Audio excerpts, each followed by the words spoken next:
أعوذ بالله من الشيطان الرجيم بسم الله الرحمن الرحيم الحمد لله رب العالمين وبه نستعين وهو خير ناصر ومعين والصلاة والسلام على سيدنا ونبينا محمد وآله الطيبين الطاهرين. أما بعد, respected scholars, my dearest brothers and sisters in Iman, Assalamu alaikum wa rahmatullahi wa barakatuh. In light of the feedback that we have received, we do want to proceed with these discussions and hopefully also try and wrap them up. Because as I said, the evidence about ghuluw in the early sources is voluminous. And I don't think it would be possible to cover all of it, but at least the aim of the series was to give you insights and to give you a sense of what exactly happened. How did we end up where we ended up today? How did all of that happen? So hopefully in tonight's presentation, I am going to try and address some of the residual issues from previous session and also introduce some new insights from our original sources. So this is the first slide. And as you can see, this is the actual text of the supplication from last time. For those of you who wanted to see it firsthand, this is the supplication that devout Catholics make to the Virgin Mary. This supplication explains one of the reasons why Allah subhanahu wa ta'ala on the Day of Judgment is questioning Isa alayhi salam and saying, أَأَنْتَ قُلْتَ لِلنَّاسِ اتَّخِذُونِي وَأُمِّيَ إِلَهَيْنِ مِن دُونِ اللَّهِ. So did you teach the people that they should take you and your mother as gods besides Allah? Now, no Christian, as we mentioned, takes the Virgin Mary as God. They don't say with their mouths that she is God, but they treat her like God. Now, what is the proof that they treat her like God? The proof is supplications like this.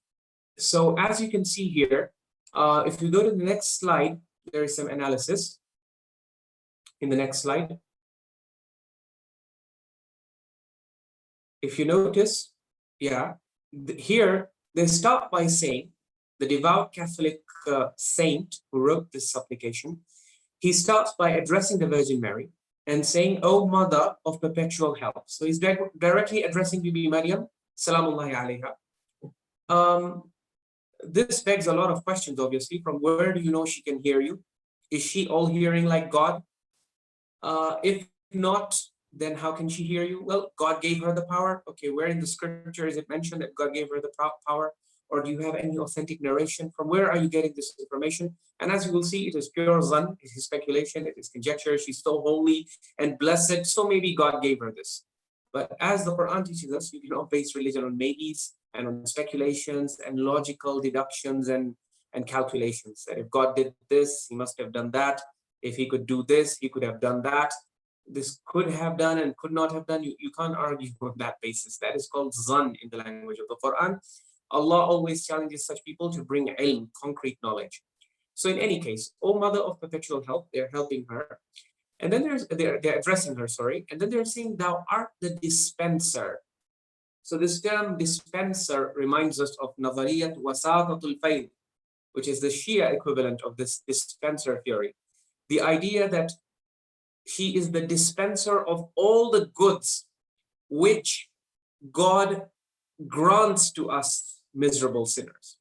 So they're making her the source of all the good in this world, and everything that God gives human beings, he gives through whom? Through the Virgin Mary.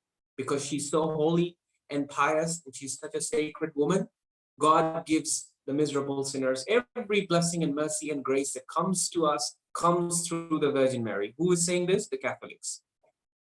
The same thing the Ghulaat would like us to believe about the Imams. He has made you, or he has made thee so powerful, so rich, and so bountiful that thou mayest help us in our misery. So again, they're saying God is the one who has made her so powerful. It's not that she's independent of God or that she has acquired and obtained her powers independent of God. No, they're putting it all on God and saying God is the one who has given her everything. So that's why in the commentary section I've written, notice again how they don't say that the Virgin Mary is independent of God or that she has acquired any supernatural spiritual powers to help people on her own. Rather, All they're saying is God is the one who has made her so powerful, so rich, and so bountiful that now she can help the sinners in their misery. We can go to the next slide now. Yeah, so here are the problems with this argument. That if this is really the case, if Bibi Maryam salamullahi alayha is the wasitatul fayd, if she is the dispenser of all the goods and all the grace and bounty of God. Yeah, so here I've listed the problems with this idea that they're making claims for which Allah has revealed no approval.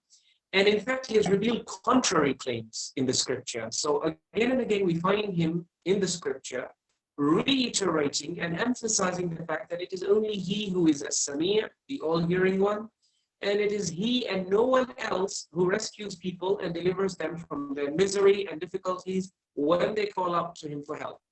The next slide, it's the verse where Allah subhanahu wa ta'ala refutes this idea.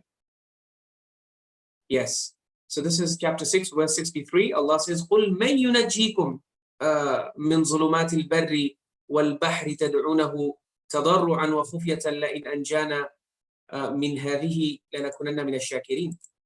That this is a rhetorical question. Allah is saying, "O Prophet, you ask these people, who is it that delivers you, that rescues you from the dark recesses of the land and the sea when you call upon him humbly and in secret? And you say that if Allah will deliver us from this, we will certainly be of the grateful ones." And in the next slide, you have the divine response.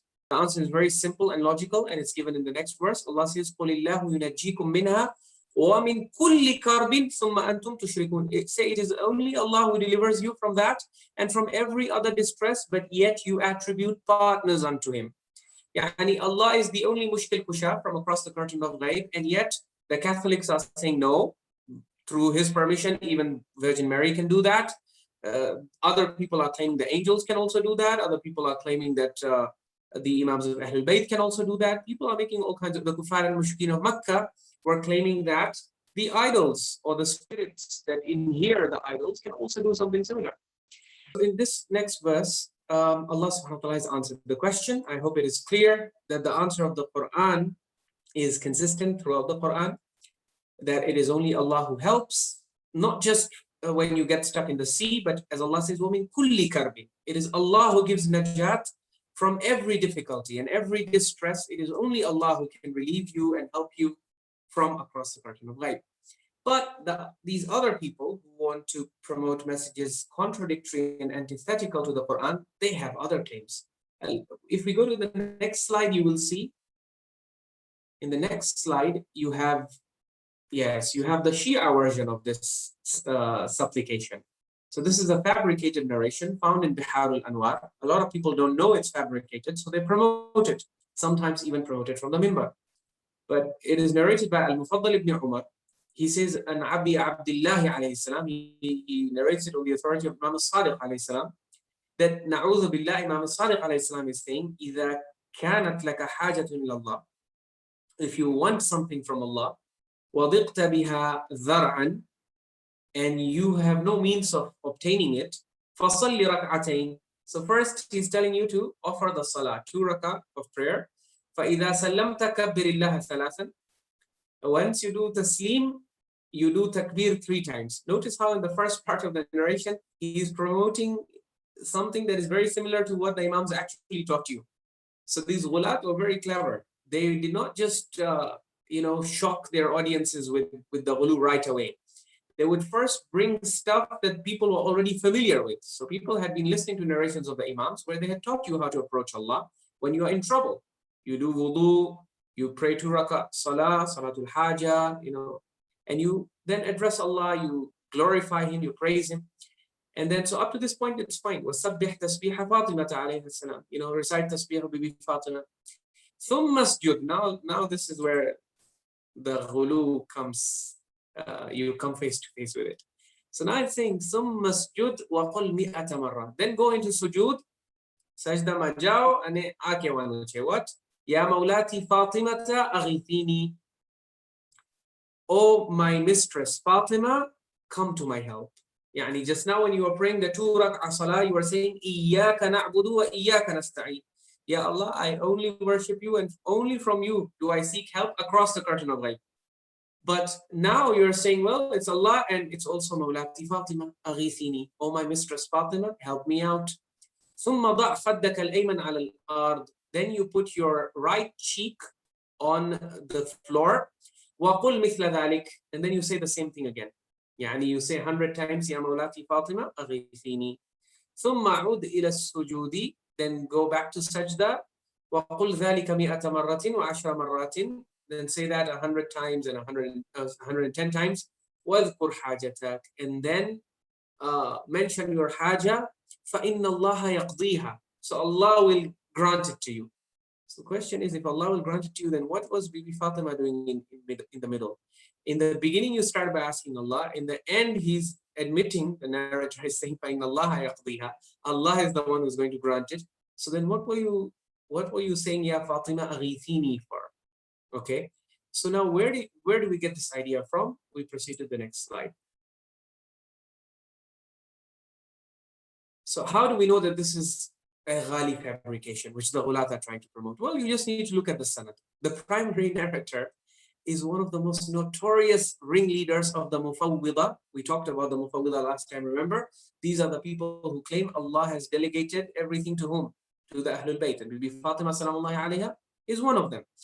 So the primary narrator is Al-Mufaddal ibn Umar al-Jufi.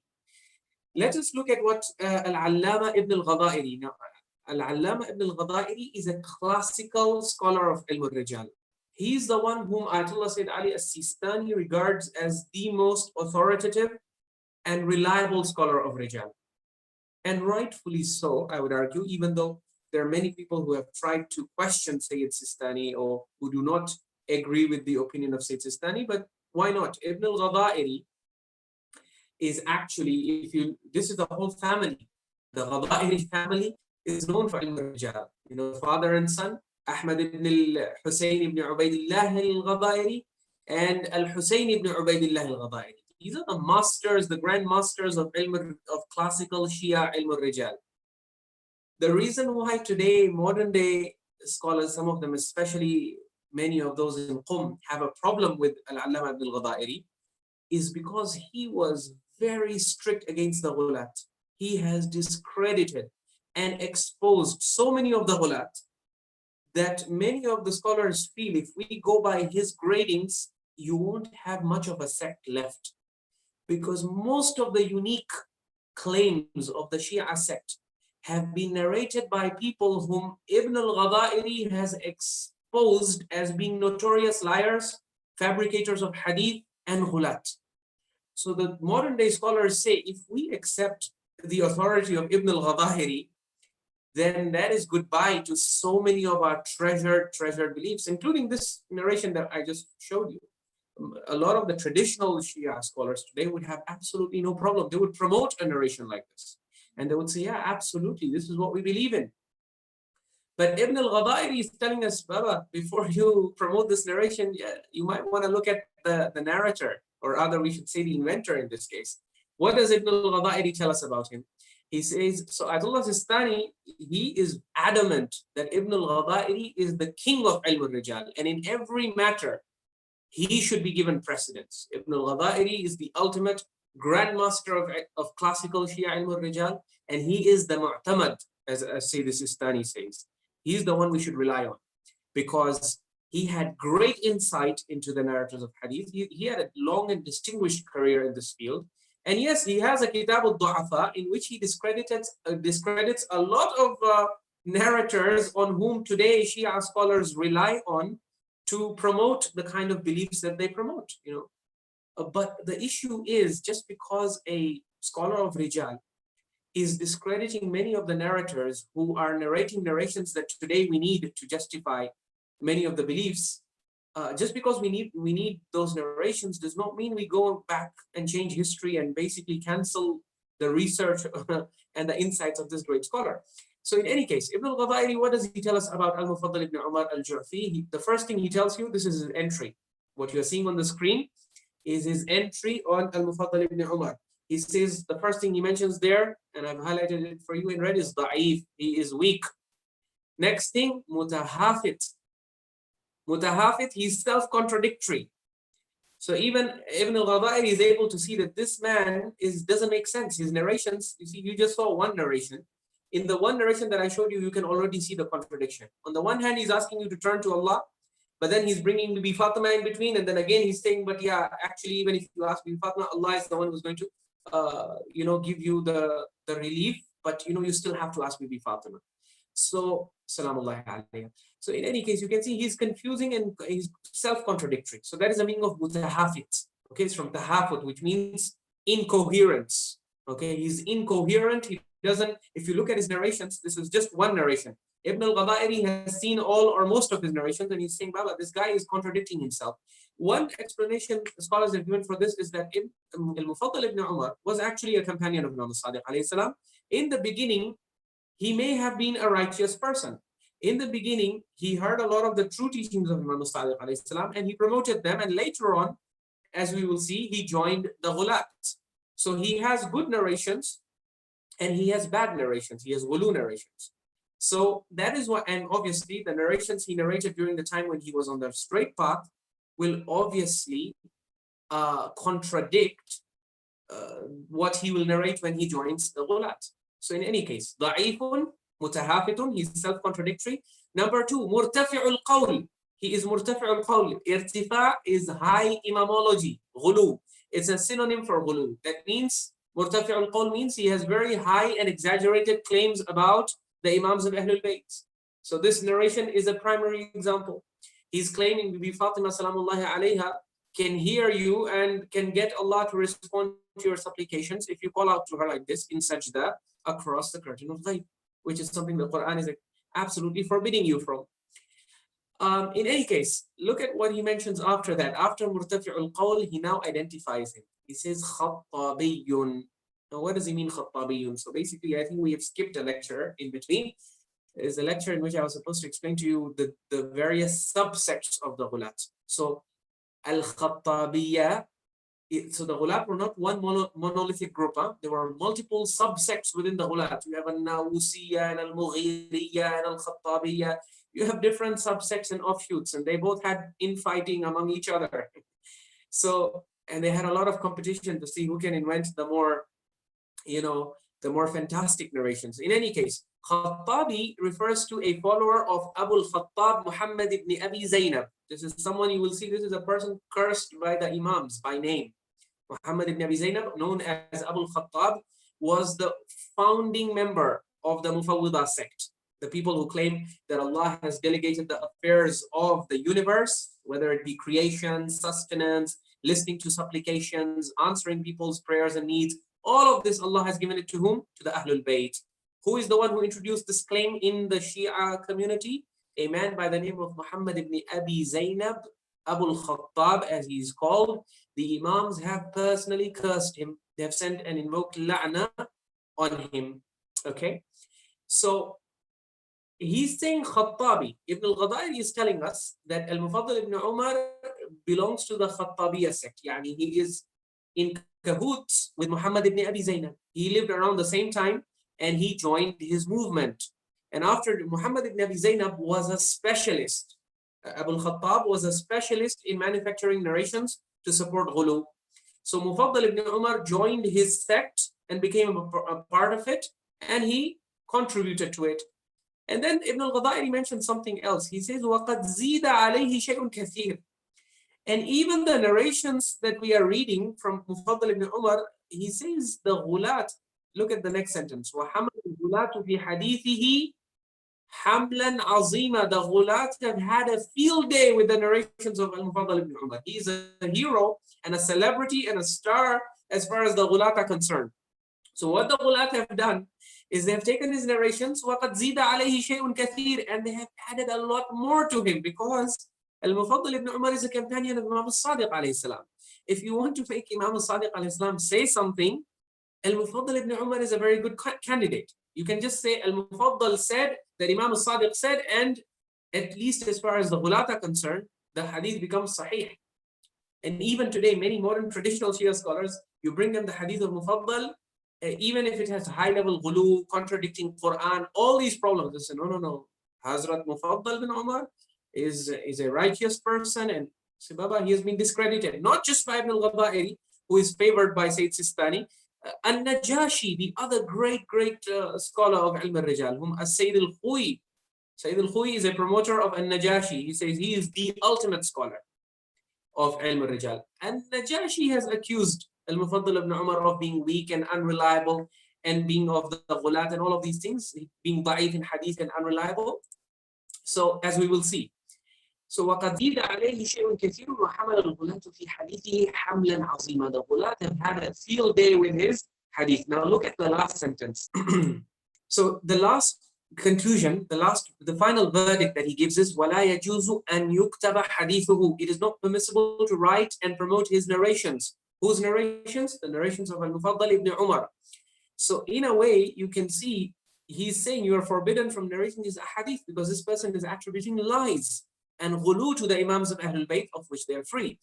Now, was Ibnul Ghadairi right in this? Well, let's just present you more evidence. Let's go to the next slide. Yes, we want to come to this crucial piece of evidence that is recorded in Rijaal al-Kashi, which is one of the most authoritative and oldest books of ilmul Rijal, classical Shia al-Rijal, authored by Abu Amr al-Kashi. It is considered one of the oldest and most authoritative books of ilmul Rijal by the Shia, and also quoted by Ayatullah Sayyid al-Khui in his Mu'jam. So this narration has been mentioned by al-Kashi, and Ayatullah Khui in his entry on al-Mufaddal ibn Umar, he mentions this narration. If we can go to the next slide. Yes, this is the narration. Here you will understand whether Ibnul Ghadairi was telling the truth or not. Okay, you have a narration saying Yahya ibn Abdul Hamid al-Hummani in his book that he wrote, في إثبات إمامة أمير المؤمنين عليه السلام, in a book that he wrote to establish the Imam of Amir al-Mu'minin. He says, قلت لي شريك, he says, I said to Sharik ibn Abdullah, who was the chief qadi of Kufa. He says, إن أقواما يزعمون أن جعفر بن محمد ضعيف الحديث. You can see these Ghulaat. Look at the big damage that they did to the image and reputations of the Imams. This person is telling Sharik, the chief qadi of Kufa, he's saying, إن أقواما يزعمون, there are people who claim that Ja'far ibn Muhammad al-Sadiq alayhi salam is da'if fil hadith. He is weak in hadith. Allahu Akbar. Can you imagine? This is Imam al-Sadiq alayhi salam. His laqab, his title is al-Sadiq, the truthful one. And here you have a group of people, or a large number of people, aqwaman he's saying, which is the plural of qawm. So the entire groups of people out there in the Muslim Ummah who are saying that Imam al-Sadiq alayhi salam is da'if in hadith. He's unreliable in hadith. Say, how come? So Sharik ibn Abdullah is the chief qadi. He says, let me tell you, أخبرك القصة. Let me tell you the story behind this. كان جعفر بن محمد رجلا صالحا. Ja'far ibn Muhammad was a very righteous, pious man. Musliman, he was a devout Muslim. Wari'an, he was pious. فَاكْتَنَفَهُ قَوْمٌ جُهَّالٌ. The problem was there was a group of ignorant people who attached themselves to him. يَدْخُلُونَ عَلَيْهِ وَيَخْرُجُونَ مِنْ عِنْدِهِ. You see, the Imam was a very humble person. Anyone could enter into his house to seek knowledge and guidance, and anyone could leave anytime they wanted. They used to enter into his presence and they used to leave. So there was a group of ignorant people who took advantage of the free access that they had to the house of Imam Sadiq alayhi salam, and they used to enter in his presence and then leave. And when they used to come out, they used to say, Haddathana Ja'far ibn Muhammad. They used to go out and tell other people, or if they would travel to other cities like Kufa, they would go and tell people over there, you know what? We went to Imam Sadiq's house, Haddathana Ja'far ibn Muhammad. Imam Sadiq alayhi salam told us this and this. Now what this and this? He says, وَيُحَدِّثُونَ بِأَحَادِيث كُلُّهَا مُنْكَرَاتٍ. They would narrate then ahadith which are all munkar, evil and completely outlandish, exaggerated lies. كَذِبٌ مَوْضُوعَةٌ عَلَى جَعْفَرٍ. They used to invent lies and attribute those lies to Imam Ja'far. Why would they do that? لَيَسْتَأْكِلُونَ النَّاسَ بِذَلِكَ. They used to earn money. So ultimately, it comes down to this. They used to dupe the naive and ignorant Shia by narrating to them these high, outlandish, fantastic fada'il, okay? And they used to get money. They used to earn money from these naive people. in return for that. وَيَأْخُذُونَ مِنْهُمُ الدَّرَاهِمْ, and they used to take dirhams, they used to charge money for narrating these outlandish narrations. فَكَانُوا يَأْتُونَ مِنْ ذَلِكَ بِكُلِّ مُنْكَرٍ, and so they used to narrate every kind of khurafat, every kind of foolish and nonsensical claim they would attribute to the Imams. As long as it was fada'il, the naive Shia bichara who did not know anything better, they would enjoy it. The way you see today, people enjoying majalis, completely rotten, nonsensical claims being recited from the mimbar, and the public below just wah and nares, right? So he says, وَسَمِعَتِ الْعَوَامُ بِذَلِكَ مِنْهُمْ. The poor awam, the lay people, they heard these ahadith. فَمِنْهُمْ مَنْ هَلَكَ. So they were among those who actually believed in these ahadith and got destroyed. Yani they became Ghulaat, because obviously the Ghulaat were inventing ahadith which promote what? Tawheed? The real Islam? No. Ghuluww. وَمِنْهُمْ مَنْ أَنْكَرَ. But there were other people who were smart, and there were those who rejected these ahadith. So not everyone was fooled by them, but some of the naive people were duped and deceived by these ahadith. Now, who are the people who are doing this? Who are the people? Now you have a blacklist, a short blacklist of narrators who are responsible for narrating khurafat and attributing them to Imam Sadiq alayhi salam. The first of them, وَهَؤُلَاءِ مِثْلُ Al-Mufaddal ibn Umar. The first one there is our friend Al-Mufaddal ibn Umar, and then you have the other one, Banan, another notorious Ghali, and then Amr al-Nabti, another liar, وَغَيْرُهُمْ, and this is just a short list. He says there's a long list of such narrators. ذَكَرُوا أَنَّ جَعْفَرًا, and then he starts to give examples of the kind of weird and outlandish claims that these people attributed to Imam Ja'far. حدثهم أن معرفة الإمام تكفي من الصوم والصلاة. MashaAllah. This is something that, I mean, many majmas in Pakistan and India, if you recite, the audience will erupt. This hadith of Mufaddal. What does he say? He says, معرفة الإمام تكفي من الصوم والصلاة. He says, As-Sadiq alayhi salam told me that if you have ma'rifah of the Imam, you understand the real station of the Imam, then you don't need to fast and pray. Because ma'rifatul Imam takfi min as-sawmi was-salah. You know, the ma'rifah of Imam is something that makes you independent of Sawm and Salah. You don't need Sawm and Salah after you have acquired the ma'rifah of the Imam. وَحَدَّثَهُمْ عَنْ أَبِيهِ عَنْ جَدِّهِ. And look at these Ghulaat, mashallah. They narrate, they say, no, Ja'far ibn Muhammad told us from his father, Al-Baqir, عَنْ جَدِّهِ. Yani they're using the golden chain. They're abusing it. وَأَنَّهُ حَدَّثَهُم قَبْلَ يَوْمِ الْقِيَامَةِ. He has told them about the events that will take place before the day of judgment. وَأَنَّ عَلِيًّا عَلَيْهِ السَّلَامِ فِي السَّحَابِ يَطِيرُ مَعَ الرِّيحِ. And they also attributed to Imam Sadiq claims like the claim that Imam Ali alayhi salam is in a cloud. He is flying with the air. So again, this is a claim about Ghayb, for which Allah has not told us where Imam Ali is. So how are you telling us? No, I'm not telling you. Imam Sadiq is the one who informed me that Imam Ali alayhi salam right now is sitting in a cloud. He is flying in the air. وَأَنَّهُ كَانَ يَتَكَلَّمُ بَعْدَ الْمَوْتِ. And Imam Ali alayhi salam was talking even after his death. So all these ideas that Imams, even after their death, they're as good as alive.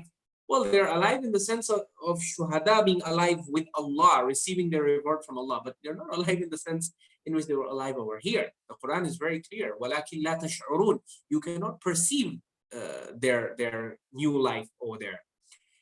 So in any case, this Mufaddal and his gang, they attribute these kinds of lies to the Imam, that Imam Ali used to talk after his death. وَأَنَّهُ كَانَ يَتَحَرَّكُ عَلَى الْمُغْتَسَلِ. And that Imam Ali alayhi salam was actually moving when they put him on the stretcher or on the place where the ghusl is given for kafan. So when they were giving him ghusl al-mayyit, he was actually moving. Yani he was alive. وَأَنَّهُ إِلَهُ السَّمَاءِ. And then they even made claims like the fact that Imam Ali is the God of the sky and the God of the earth. فَجَعَلُوا لِلَّهِ شَرِيكًا جُهَّالٌ ضُلَّالٌ. So they actually basically made Imam Ali a partner with Allah, these juhal and these deviant dullal. And then this qadi, this judge, he says, Wallahi ma qala Ja'farun shay'an min hadha qat. He says, I can swear by Allah, Imam Ja'far as-Sadiq alayhi salam never ever said any of these things. Kana Ja'far atqa lillah. Imam Ja'far had much more taqwa than anyone can imagine. He could never have said these things. And actually, this person knew him personally. So that's why he's saying, I know Imam Sadiq. وَأَوْرَعَ مِنْ ذَلِكَ. Imam Sadiq alayhi salam was way more God-fearing than to ever testify to things like this. But these people attributed these lies to the Imam. And then what happened? فَسَمِعَ النَّاسُ ذَلِكَ. So people believed all of these lies in the beginning because they had no reason. They didn't know that there was this organized conspiracy going on. These Ghulaat were in the business of attributing lies to the Imams. فَضَعَفُوهُ. So those people who actually believed the narrations of Al-Mufaddal ibn Umar and Banan and Amr al-Nabti, they ended up thinking that Imam Sadiq is really saying these things. And as a result, they began to discredit Imam Sadiq. They started saying Imam Sadiq, na'udhu billah, is a promoter of khurafat and lies and all these things, na'udhu billah. But this Qadi, he clarifies the picture. He says, وَلَوْ رَأَيْتَ جَعْفَرًا.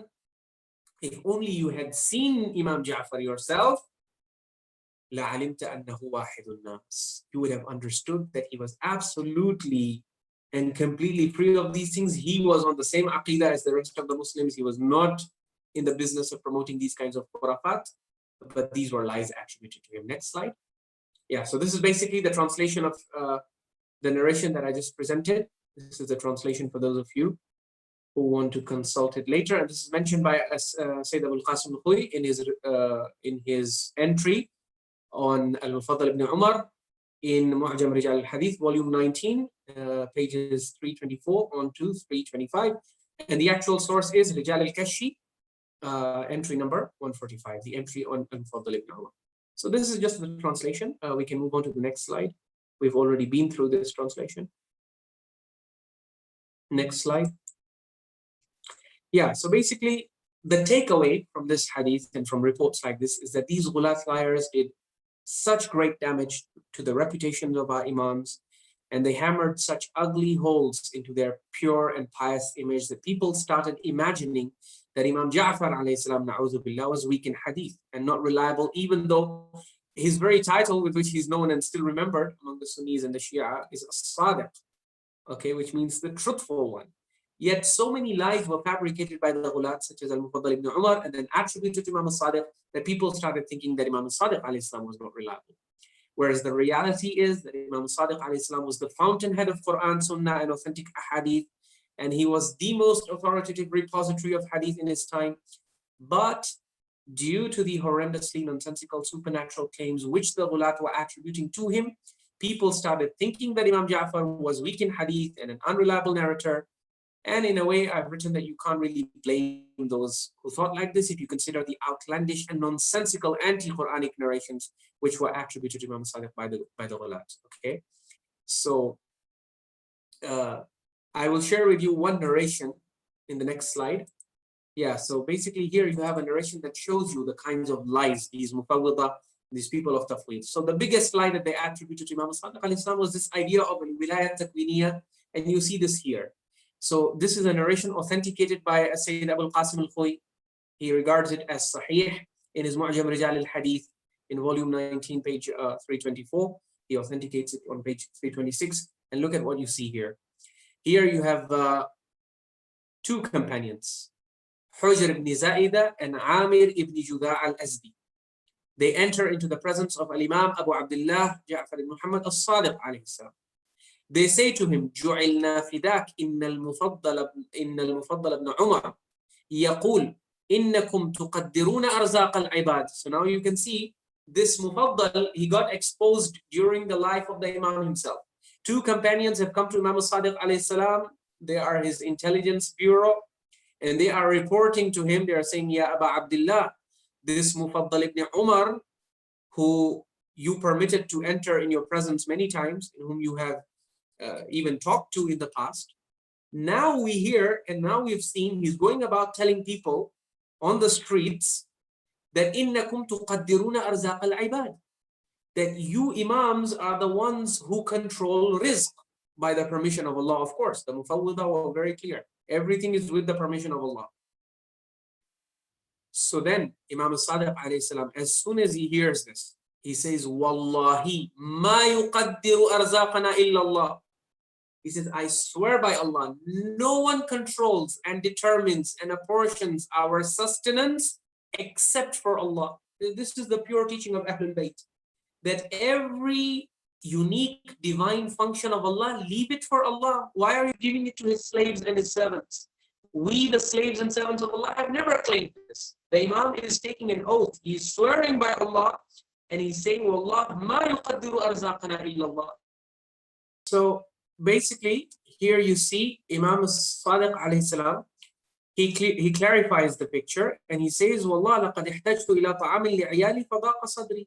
He says, if I was the one controlling rizq, then how do you explain this incident? There were times in my life when I didn't have food to eat, or I was having difficulty with my own rizq until I used to work hard, and then Allah subhanahu wa ta'ala would help me and I would get my rizq for myself and my family. So if I was the controller of the rizq, you think I would distribute rizq to everyone and forget myself in the process? So then he says, look at his verdict. He says, لَعَنَهُ اللَّهُ وَبَرِئَ مِنْهُ. May Allah withdraw His mercy from this Mufaddal character. وَبَرِئَ مِنْهُ. And may Allah disassociate Himself from him. So these two companions, they say, أَفَتَلْعَنُهُ وَتَتَبَرَّأُ مِنْهُ. They say, yeah, Imam, are you going to go to this level? You are sending la'na on him and you are doing bara'a from him. He was your companion in the past, and he used to come into your presence. So you're going to go that far? You're going to actually curse him and disassociate yourself from him?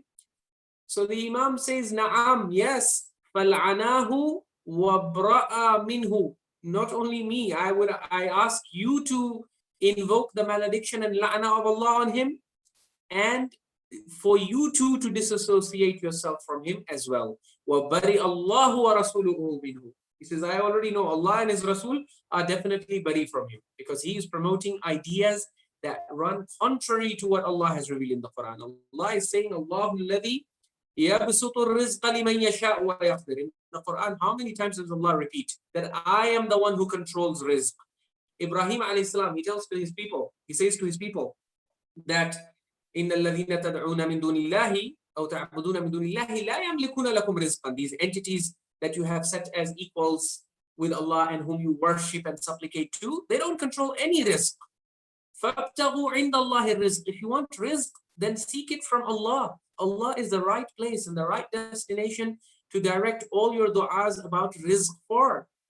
So this is the teaching of Ibrahim alayhi salam, and this is the teaching of the Quran, and this is the teaching of Ahlul Bayt. But the Ghulaat are saying, no, Allah, yes, He controls rizq, but He has delegated it to whom? To the Imams of Ahlul Bayt. And the Imam is saying, may Allah curse him, and may Allah withdraw His mercy from him. That's what a curse and la'na means. And Allah and His Rasul are bari from him. So this is at the bottom of the screen is the reference. You can check it out yourself in your free time. Let's proceed to the next slide. Yeah, so basically these Ghulaat, by lying and by promoting these kinds of false claims, they ended up bringing great embarrassment to the school of Ahlul Bayt, and also initially they succeeded in destroying the image of the Imams of Ahlul Bayt, because the rest of the Muslims, when they heard, even today, if you take a narration like this to the mainstream Muslims and you say, this is the teaching of Imam Sadiq, he's teaching the Shia that they should go into the sajda and they should call out to Bibi Fatema. The rest of the Muslims will be like, okay, so basically, then, this is deviation, and it seems that their Imam is the one who taught them this deviation. But the reality is, the Imam never taught this deviation. It is actually the fabrication of the Ghulaat, as we see from this narration, which Syed Khui has shared with us in his Mu'jam Rijaal al-Hadith, wa Tafsir Tabaqat al-Ruwat. And what you see in the screen in front of you right now is how later on, even the Sunni scholars, they woke up and they realized that actually it's not Imam Sadiq al-Islam who is weak in hadith or a promoter, na'udhu billah, of khurafat, but it's actually the people who lied against him. So that's why As-Suyuti, the 9th century scholar, you find in his Nazm al-Durar fi ilm al-Athar, also known as his Alfiyatul Hadith. This is an advanced level textbook of hadith, which is taught in Al-Azhar and many other high-level Sunni seminaries and hawzat of the Sunnis and their universities. This is what As-Suyuti writes. He clarifies the picture. He says, وَأَهْلُ بَيْتِ الْمُصْطَفَى جَعْفَرٌ عَنْ آبَائِهِ إِنْ عَنْهُ رَاوٍ مَا وَهَنْ, which means the most authentic chain of transmission, which goes to Rasulullah through the Ahlul Bayt, is the one that has Imam Ja'far alayhi salam narrating from his forefathers, but then he adds a caveat. He says, in anhu rawin ma wahan, provided the rawi and narrator transmitting from him is not weak. That qala Sadiq, but in the chain you have someone like Mufaddal ibn Umar, that don't judge Imam Sadiq by that narration. That's most likely a fabrication of Al-Mufaddal himself. It is not the narration of Imam Sadiq. Unless you can confirm it from others, from the Quran and the established Sunnah, then yeah, you could say Al-Mufaddal ibn Umar has narrated some narrations which we can authenticate from the Quran and the established Sunnah. So those narrations we do not dismiss. And how do we explain those narrations? We explain them as being from the time that he was actually a student of Imam Sadiq alayhi salam and studying under him or attending his sessions. So it's not like he didn't hear anything from Imam Sadiq alayhi salam. It's just that he heard a lot of truth from Imam Sadiq and he also promoted some of that truth. But later on, after he joined the Khattabi sect, he began to invent narrations and attribute them to Imam Sadiq. And because he was famous among the people as someone who had met Imam Sadiq alayhi salam, people, especially the Shia, were inclined to believe in him. And that's why the Imam goes he's so harsh on him. He actually invokes the la'na because he wants to warn the Shia that, Baba, don't take knowledge about your religion from people whom I have cursed. Okay, because these people, and see, the Imams, one of the things you need to understand about the Imams of Ahlul Bayt is that they are the descendants of Rasulullah, who was rahmatul lil alamin. And Rasulullah, if you study his seerah, and also the Imams of Ahlul Bayt, they were the furthest people away from la'na. They didn't like la'na. They didn't like to ask Allah to withdraw his mercy from anyone. I mean, they belong to this long, glorious tradition of mercy. Okay, Ibrahim alayhi salam, he's pleading with Allah for mercy for the people of Lut. Can you imagine? Who are criminals. Yet he pleads for mercy. Allah says he was arguing with us. So Rasulullah, even when people would come to him and say, you know what, Ya Rasulullah, so and so is so bad, or they're mushrik, send la'na on them, Rasulullah would always say no. Inni lam ub'ath la'natan, innama bu'ithtu rahmatan. Allah has sent me to spread mercy. I'm not here to send la'na. But in the same prophet, the Quran that is revealed to him, it has many la'nas, and Allah himself invokes these la'nas. And that is why Rasulullah himself, in many instances, if you look at even the Sahih Sunnah, he does invoke la'na. And the Imams of Ahlul Bayt, as you'll see in these narrations, these are authentic narrations, they send la'na on the Ghulaat and Mufawwada. So my point is that this is not a contradiction. The issue is that the Imams were very stingy when it came to la'na. Yani they did not like to give la'na. So if you see them actually giving la'na to someone, then and the narration is authentic and reliable, then in that case, what that shows you is how deadly and how dangerous that person is. And the Imam is doing this because he understands that if he doesn't send la'na, tomorrow the Shia can say, well, Mufaddal ibn Umar is a companion of the Imam. And if he's narrating this, then this must be true. So that's why the Imam has an additional responsibility of discrediting this narrator so that tomorrow his narrations cannot be used against the Imam. And he's also trying to clear himself of blame in the court of Allah subhanahu wa ta'ala, so that when Allah asks him, what did you do about this? Mufaddal was promoting these claims about you, and you learned about these claims. Knowledge of these claims reached you. What did you do about this? But now Imam Sadiq's record is clear. He's saying, I have cursed and I have invoked the la'na of Allah, and I've established that Allah is bari, Rasul is bari, I am bari, I disassociate myself. What more do you expect me to do? Right? But unfortunately, the advice of Imam Sadiq alayhi salam fell on deaf ears. If we can go to the next slide. Okay, so on this slide, you see here a caveat that has been added by Sunni Scholars. They basically explained why As-Suyuti says in anhu rawin ma wahan, if the rawi from Imam, you have to check the rawi who is narrating from Imam Sadiq very carefully. Who is saying this? Even the Sunni Scholars now, they know that people have lied against Imam Sadiq. So they're saying every time, you see what I've highlighted in red, وَإِنَّمَا قَيَّدَهُ بِهِ وَإِنْ كَانَ هَذَا الْقَيْدْ لَازِمًا فِي كُلِّ مَا مَرَّ لِكَثْرَةِ رِوَايَةِ الضُّعَفَاءِ عَنْهُ. He says, you'll notice, this is true for every rawi, for every great narrator of hadith, or for every great imam. But he says specifically from Imam Sadiq alayhi salam, it is very important to check the narrators. Why? Because لِكَثْرَةِ رِوَايَةِ الضُّعَفَاءِ عَنْهُ, because a large number of liars lied against him. Weak and unreliable people were attributing claims left, right, and center to Imam Sadiq alayhi salam. That's why it's very important to check the sanad, this is what the Sunni scholars have said. Now, what have the Shia said? If you can come to the slide after that, yes.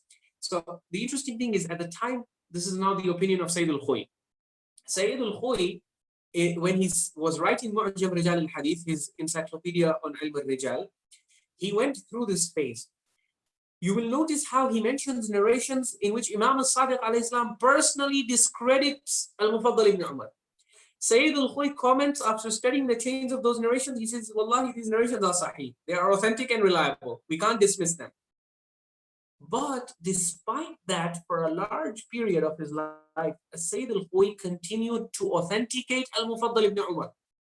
That's why, for example, if you see in his early version of Kitab al-Salat, in his 50-volume encyclopedia, you will see there are places where he authenticates. These are his old writings. Don't confuse them with his later writings. A lot of, I've seen even some Maulanas and some learned people sometimes fall into this confusion. If you will go to them with the case of Mufaddal ibn Umar, they'll say, no, Sayyid al-Khui has authenticated him. And it is true. Sayyid al-Khui, in some of his writings, he has mentioned Mufaddal ibn Umar is thiqah. He's reliable.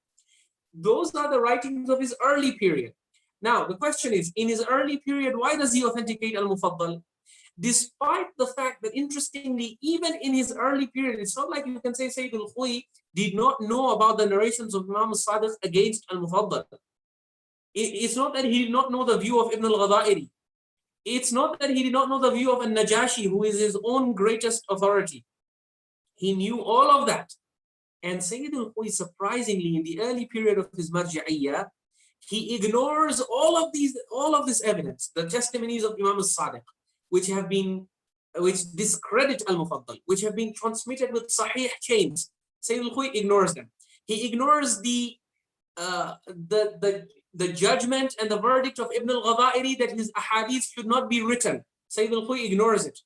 The testimony of al-Najashi that he is da'if and highly unreliable, da'ifun jiddan, he ignores it. He ignores everything. So why is Sayyid al-Khui ignoring all of this?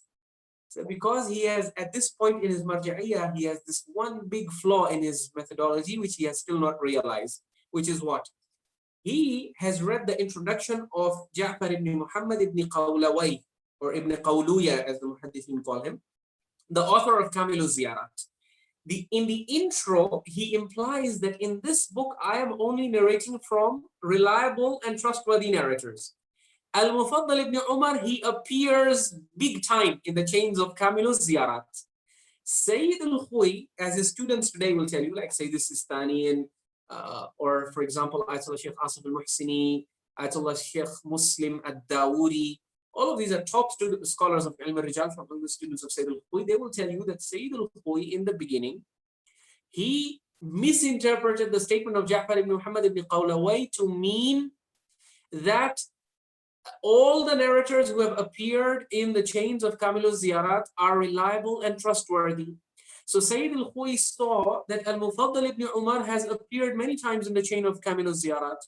So he said, therefore, al-Mufaddal ibn Umar must be reliable. Why else would the author of Kamil al-Ziyarat, Ibn Qawlaway, take narrations from him when he is mentioning in the introduction that I'm only going to take narrations from the reliable and trustworthy narrators. So that is why, on the basis of the testimony of Ja'far ibn Muhammad ibn Qawlaway, as Sayyid al-Khui forms a principle. He says any narrator who has appeared in the chains of the Kamil al-Ziyarat, unless there is overwhelming evidence against him, which in the case of al-Mufaddal ibn Umar there is, but in this case he is so much stuck on this principle of the reliability of the narrators of Kamil al-Ziyarat. It's like Ja'far ibn Muhammad ibn Qawlaway, the author of Kamil al-Ziyarat, cannot be wrong. If he's saying I've taken narrations only from trustworthy narrators, and Mufaddal ibn Umar appears in the chain of this book, then Mufaddal ibn Umar must be reliable. But then his students, particularly Sheikh Asif al-Muhsini, and especially Ayyatullah Sheikh Muslim al-Dawuri, who is one of the top scholars of ilm al-Rijaal. He has authored textbooks on ilm al-Rijaal, and in one of those textbooks he mentioned, he says, Raja'nahu miraran. We were shocked by this statement of Sayyid al-Khui. We went to him time and again. We had debates with him and discussions with him, and again, he was not willing to let go of this mass authentication. until we brought evidence after evidence after evidence. As Syed Seetani mentions in his lectures, advanced level lectures of ilmul usul, which have been transcribed and recorded under the heading of Qa'idat la darar wa la dirar. He says, Syed Seetani then mentions, he says in the chains of Kamil al-Ziyarat, man la shubhata fi du'fi. They are narrators about whom we are not in zan and uncertainty. We are 100% certain that they were unreliable, they were liars, they were hadith fabricators. They are proliferating the chains of this book. So how can you, so then what do we do? Sayyid al-Khui's argument was, what do we do with the testimony of Ibn Qawliya? Right? Ibn Qawliya is saying they're all authentic. So some of his students then explained to him, said, Baba, he's not referring to those higher in the chains. This is referring to the mashayikh only.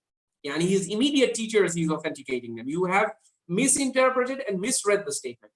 In any case, because of this misinterpretation, he ended up, this was one of the major blunders, one of the biggest mistakes Sayyid al-Khui himself admitted to making in his entire career.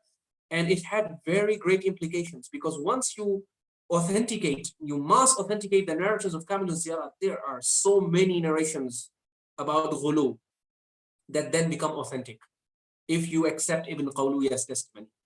The reality is, if you ask me personally, Ibn Qawliya is basically living at a time when Ghuluww is already starting to take command of the school of Ahlul Bayt.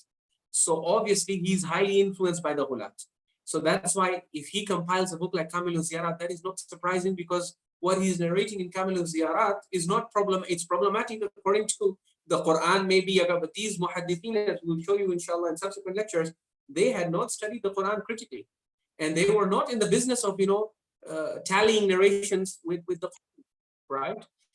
So because of this, Sayyid al-Khui, in any case, in the beginning of his marji'iyah, he ends up authenticating al-Mufaddal. But later on, after he realizes his blunder and his mistake, he has the humility to go back and admit that he's wrong. A circular was issued by the Hawza, and it was sent to all the Fudala and learned people, in which Sayyid al-Khui publicly recanted from this. He admitted his mistake and he said, I go back on this. I no longer believe in this method of authentication. Unfortunately, his Mu'jam Rijaal al-Hadith, he was not able to, shortly after that, a few years after that, he passed away.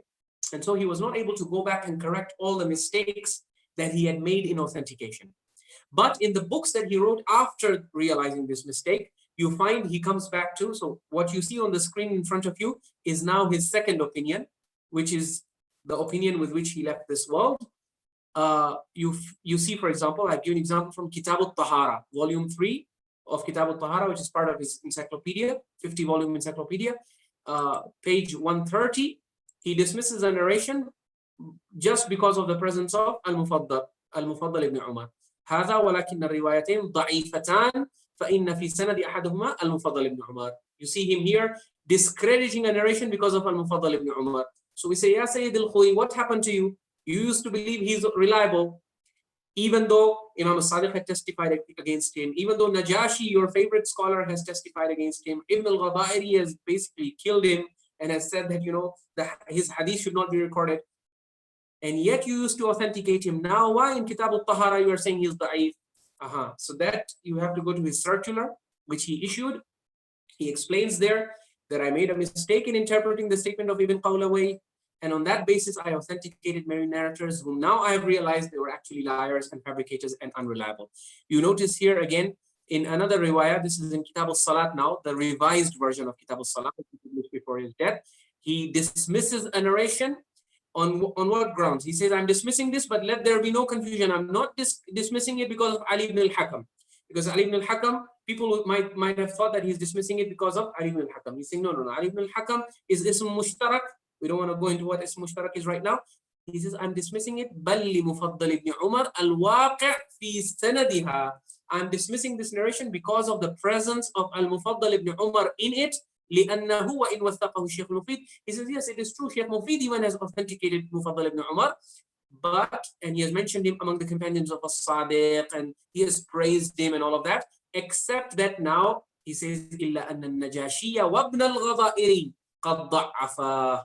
But he says, now I realize Najashi and Ibnul Ghadairi, they have both, discredited him. And he says, وَمَعَ تَعَارُضِ التَّوْثِيقِ بِالتَّضْعِيفِ لَا يُمْكِنُنَا الْإِعْتِمَادُ عَلَيْهِ أَبَدًا. He says, because of the tad'if, because of the discrediting of Ibn al-Ghadairi and al-Najashi, we can never ever rely on this narrator. And then towards the end also, he then goes on to show you why al-Najashi is the supreme master of ilm al-Rijaal, and why we should never ignore, why we should ignore the testimony of Mufid, because he says Mufid is himself confused. He gives you the example of Muhammad ibn Sinan. He says Sheikh Mufid Mara, he authenticates Muhammad ibn Sinan. In another place, he says, no. Muhammad ibn Sinan is basically someone that everyone is agreed, mat'unun fihi, is discredited. So he says these kinds of mistakes you will find with Mufid, because Mufid is a scholar of theology. He's not a scholar of ilm al-Rijaal. He's not an expert in ilm al-Rijaal.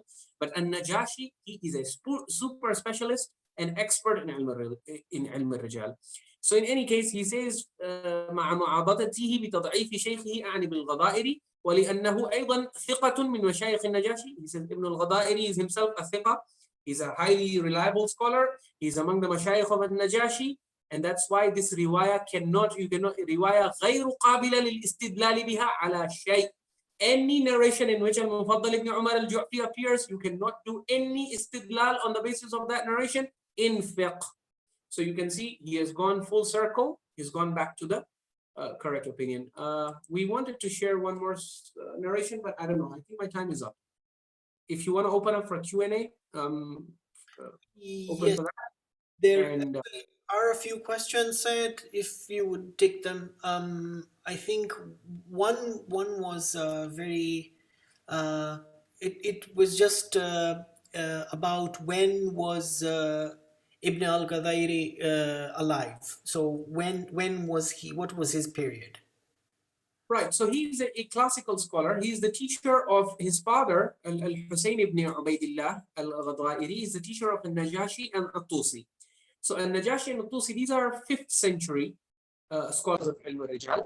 And the Ghadairi family also flourished and thrived in Baghdad, in the city, and also in Wasat, in the 5th century. So this is the classical period of Shiaism now. Or rather 2 centuries after, or 1 century after Sheikh Sadiq, for example. So now is the time when you have this proliferation of narrations, but now the scholars are coming in and saying, well, so many of these narrations have anti-Quranic claims, they have anti-Ahlul Bayt propaganda in it. So let us now try to sort out and figure out which narrators. Let us collect as many testimonies and reports as we have about the narrators who are transmitting on behalf of the Imams, so that we can ascertain which ones we can trust and which ones we should basically steer clear of. Okay. All right, so the 5th century. And then the next question was, what was the goal of the Ghulaat? I know you've discussed this, but briefly, I mean, what faith or belief system did they adhere to themselves? Right, so the Ghulaat, again, as I said, they are not a monolithic group. And that's why Ghuluww in itself, if you go to see, is not a monolithic. They have so many, the Ghulaat themselves are not agreed among themselves. Some people, they want to take the Imams up to the level of God. They want to say Imam Ali is God. Some of the Ghulaat said he was a reincarnation of God. Some of the Ghulaat are much more, nuanced. They say, no, don't make him a direct sharik of Allah. Implicitly, give him the sifat of Allah. So if Allah is the Raziq, you make him the Raziq as well. If there are people object, you say, no, Allah has given him the power of this. So you justify it that way. So the Ghulaat were not a monolithic group. When studies were done into the Ghulaat, it was found out that these people, many of them had backgrounds from other religions. So they had joined, for example, from other deviant heretical cults, for example. They left their cults, they came into Shiaism, and they decided to, promote their previous ideas, their previous baggage. They brought it and they circulated it in the name of the Imams. But the Ghulaat, it is not easy to reduce their motives to 1 or 2 motives. If you look at the books of the scholars, they mention financial motives. The narration that we shared before from Sharik ibn Abdullah, it shows you that these Ghulaat were earning money for circulating these kinds of narrations, because the Jahil Awam, the Jahil lay people, used to enjoy listening to these kinds of fantastic narrations, and they would pay them a lot of money as appreciation for narrating this, and this would further embolden them and encourage them to invent more and more such outlandish, weird, and exaggerated narrations. So the financial and pecuniary considerations were absolutely there. The other thing was popularity, celebrity status. Many of these Ghulaat were able to earn that, because when they used to narrate these fantastic tales on the authority of Imam Sadiq alayhi salam, people would absolutely go and sit and listen to them and praise them and become their fans. So there was that element of, ultimately it was all hubbud dunya, it was love of this world. Ayyatullah Subhani, in the last lecture I mentioned, he has another theory which is also plausible. He says it's possible that Banu Umayyah wanted to discredit the Ahlul Bayt, and so they planted these people and they taught them to narrate these narrations to basically undermine the position of the Imams of Ahlul Bayt in the eyes of the mainstream Muslims and also their own followers. So any serious Muslim who looks at narrations that teach you to invoke and supplicate to Bibi Fatema in sajda, is going to wonder, who is this Imam and why is he teaching this kind of stuff, right? So they hoped to turn the Ummah against the Imams of Ahlul Bayt by attributing such lies and such falsehood to these great Imams. So yeah, there are many studies that have dwelt on the motives of the Ghulaat, and they're not one or two motives. They are a complex group of people. They're not monolithic. They're not unified even in their beliefs and claims. There's a lot of divergence of opinion. There's a lot of diversity. And there is also basically even the imamology is not all uniform. So you have high imamology, then you have higher and higher. And basically, so a lot of the extremely high imamology of Mufaddal, it gets cut off. So even the modern day scholars, like if you go up to them, the traditional Shia scholars, and say, well, we have this narration from Mufaddal saying that Imam Ali alayhi salam, he could talk after his death and these things. It depends now. Some traditional scholars will say, yeah, absolutely. They just don't make any distinction between Imam Ali alayhi salam in his worldly existence and in his hereafterly existence. But others, even traditional scholars, would frown on narrations like this and say, nah, these narrations, they're probably fabrications. So their outer appearance would look like they were Shias.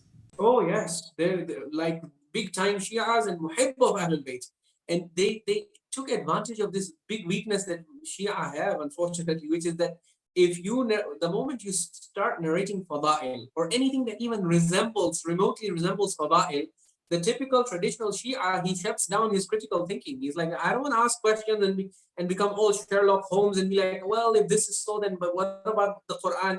And this doesn't make sense. No. The average traditional Shia, even in that time, and many, unfortunately, Shia even today, you narrate to them the worst khurafat, as long as those khurafat sound like they are Fada'il, they will do wahwa and recite salawat and nares and all of that. So they took advantage of this weakness. Is they said, we are telling you the real, knowledge about Ahlul Bayt, and so Mufaddal had the advantage of actually having met Imam Sadiq. So he spoke with authority. When he would tell the people, he used to say, Haddathani. I'm not telling you third or second person reports. These are not secondary reports. I heard As-Sadiq alayhi salam say this himself. So now imagine the naive Shia public who don't know any better, who have not met Imam Sadiq. They've just met this Mufaddal, who is the celebrity, and they see everyone kissing his hands and respecting him. They're like, well, if he's saying, then the Imam must have said this. So that's how they succeeded. Okay, all right. There's a question here that says, regarding rizq, are any angels involved in distributing risk, sustenance, and do we know how exactly? The follow-up is, if yes, are we still prohibited from invoking angels? Yeah, so basically, the difference between al-wilayat takwiniya and tafweed and what Allah tells us about angels, in the Quran, Allah tells us that He has given certain chores. He has given some errands to angels. Like Malakul Maut, Allah is al-muhyi al-mumit. Allah is the one who is the giver of death. But the same Allah tells us in the Quran in Surah Al-Sajdah, قُلْ يَتَوَفَّاكُمْ مَلَكُ الْمَوْتِ الَّذِي وُكِّلَ بِكُمْ. Say the Malakul Maut who has been assigned for you will take your soul at the time of death. So if I say Malakul Maut is going to take my soul with Allah's permission, that is not iftira. Why? Because I have sultan for this. I have Allah's written testimony in my scripture, in my book, telling me that Malakul Maut has been given this task. But the other reason why this is not shirk is because the Quran is very clear. Malakul Maut has been given this as an assignment and as a chore, but he has not been given any free will or ikhtiyar in the matter. You see, whenever Allah does give, some authority, he gives it without ikhtiyar. Allah would never share authority without, with ikhtiyar. Because if Allah gives you authority, over the universe, and then he gives you ikhtiyar together with it, you know what he has done? He has basically made you a second God. What do we mean by ikhtiyar? Ikhtiyar is free will, the power to do whatever I want and whatever I please. So Malakul Maut, Allah has given him the power to take the soul at the time of death, but only with Allah's permission and when Allah commands. However, does any Muslim, even the craziest of Muslims, today or in the past, can you show me any Muslim who does dua to Malakul Maut and say, "Oh Malakul Maut," the way the Catholic Christians tell the Virgin Mary? Does anyone tell Malakul Maut, "Ya Malakul Maut, Allah has told me in the Quran that you have been given the power. You have been given the assignment." So because Allah has given you this power, and because Allah has also informed me of this, I'm not making iftira here, this is in the book, it's in the kitab. Ya Malakul Maut, by the power Allah has given you, prolong my life a little bit. When the time of my death comes, give me some more time, or prolong my life. Don't come to take my life too soon. Does anyone pray like this to Malakul Maut? No. Go and ask any scholar, even the traditional Shia scholars. Tell them that if you are saying that Ahlul Bayt should be invoked because Allah has given them powers, Allah has given Malakul Maut the power to take the soul at the time of death. Why do we not ask Malakul Maut? They will tell you, Baba, Malakul Maut is a slave. He has no ikhtiyar. He has no free will. So he is just like the executioner, okay? It's like when the Supreme Court sentences a person or confirms the sentence of death, the criminal or the condemned person may beg all night in front of the executioner. He may kiss the hands of the executioner. He may plead with the executioner and touch his feet and say, "Please spare my life." The executioner will say, "I'm just a servant of the court. I execute the commands that I receive." Okay, so it is pointless to ask me, if you want your life to be saved, appeal to the Supreme Court, go to the appellate court, go, follow the legal procedure. But there is nothing I can do. When the command comes, I have to fulfill it. Same thing with Malakul Maut. Allah has given him the power to take that soul at the time of death, but he has not given him ikhtiyar. So Malakul Maut cannot go about willy-nilly taking souls, increasing lifespans, decreasing lifespans. He has no such authority. Okay, Allah tells you in the Quran that authority is with me.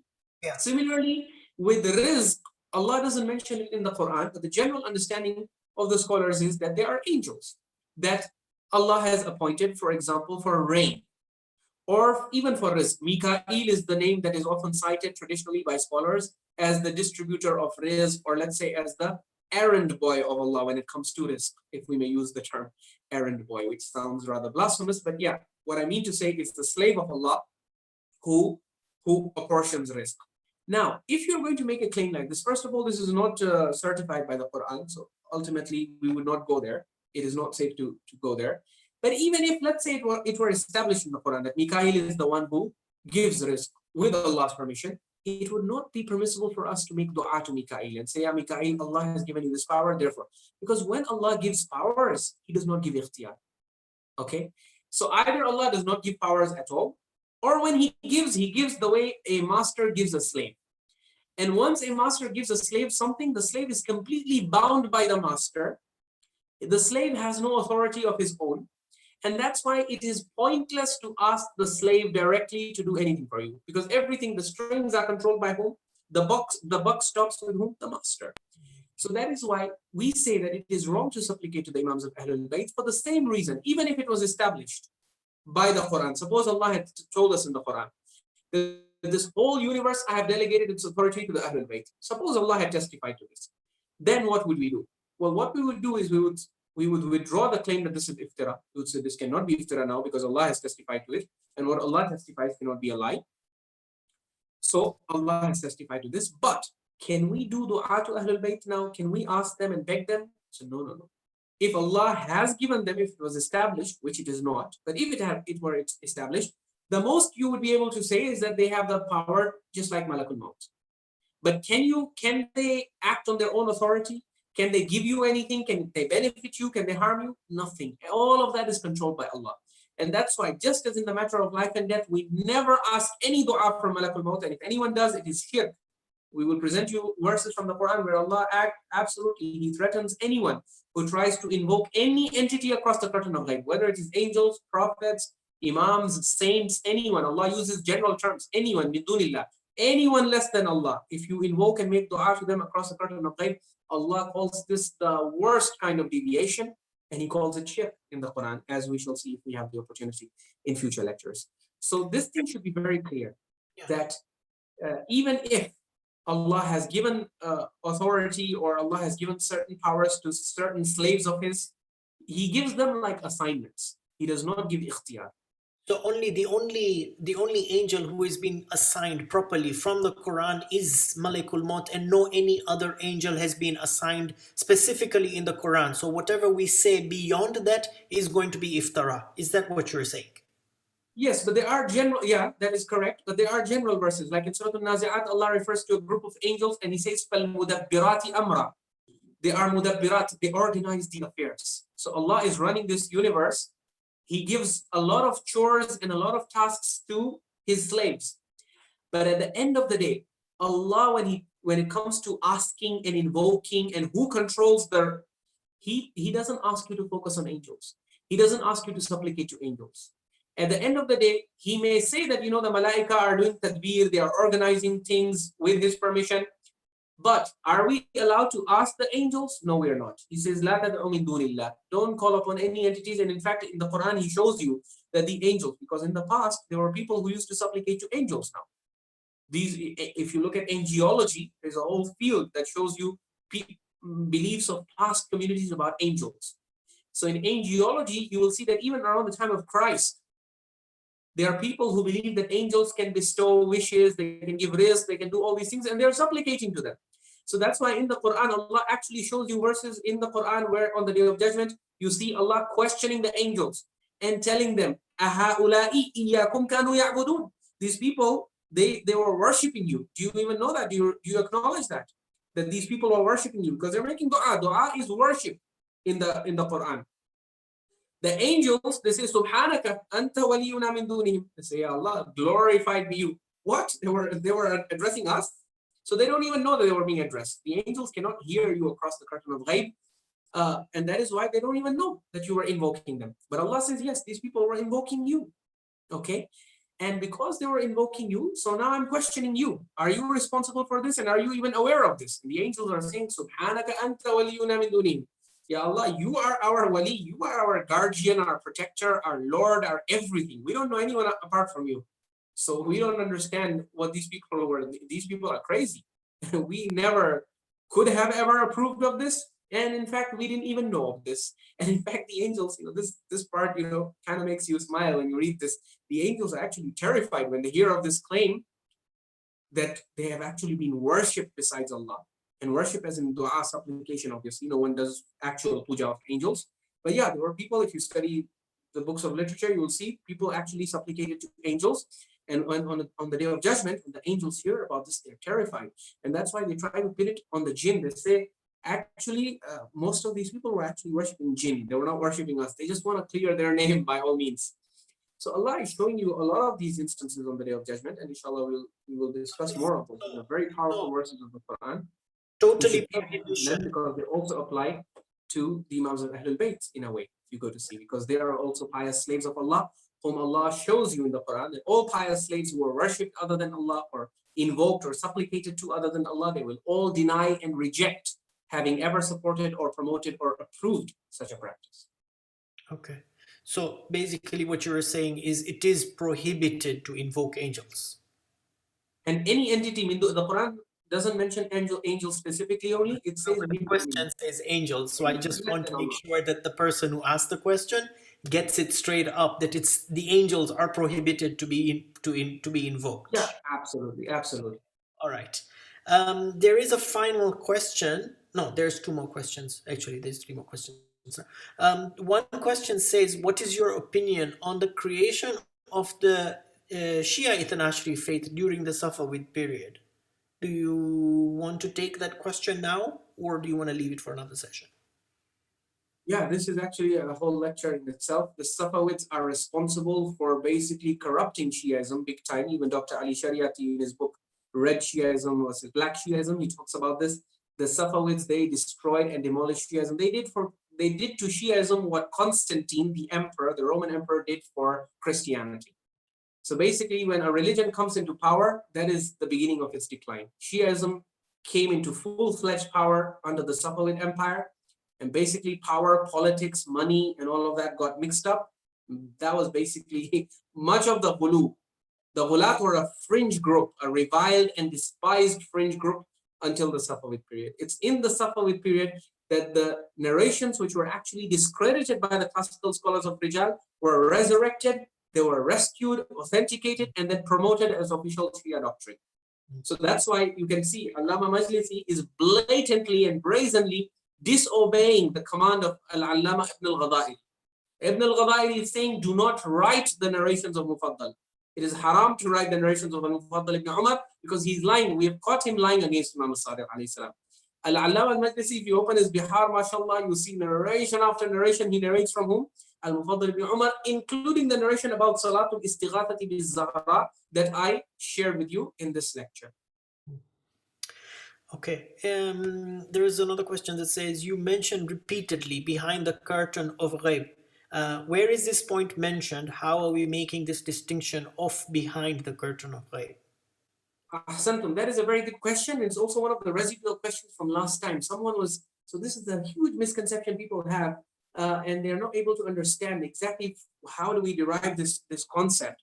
So they say that, okay, in the Quran, for example, Allah subhanahu wa ta'ala shows us many examples of people calling out to other entities for help. See, if you return to our previous lectures, we issued a challenge. We said you cannot show us a single instance, not even one instance in the Quran, where a divinely approved entity is invoking another divinely approved entity across the curtain of Ghayb. This is impossible. This is shirk, actually. That's why you will never see the Quran promoting it. So why is that? But the Quran shows you the other scenario.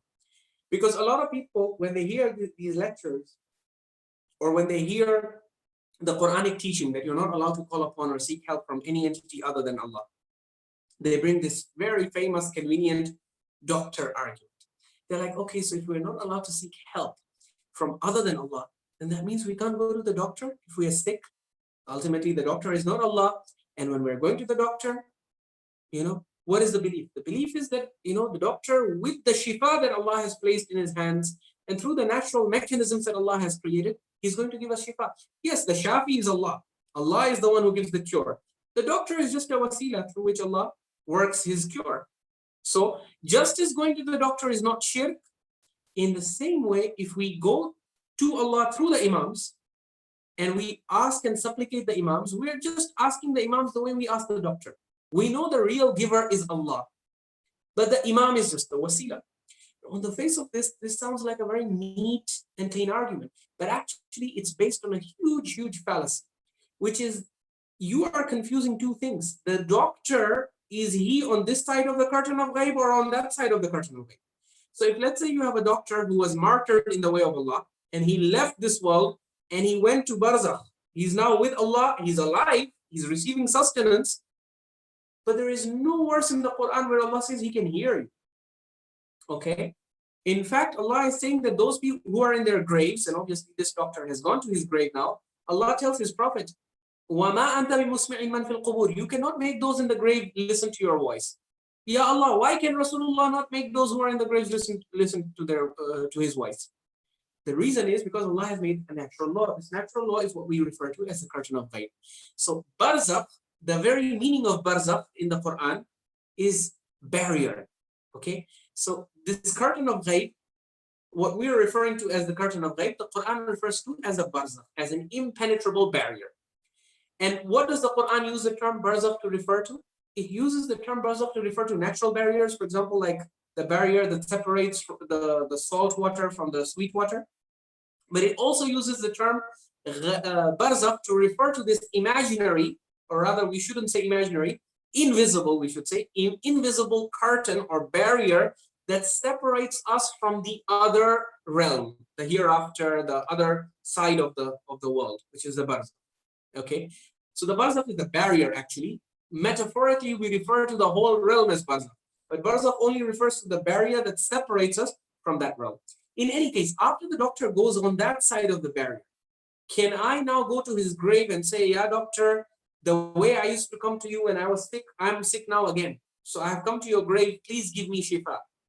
The doctor cannot help me now because there is a barrier, as Allah says, وَمِن وَرَائِهِمْ بَرْزَخٌ إِلَى يَوْمِ يُبْعَثُونَ.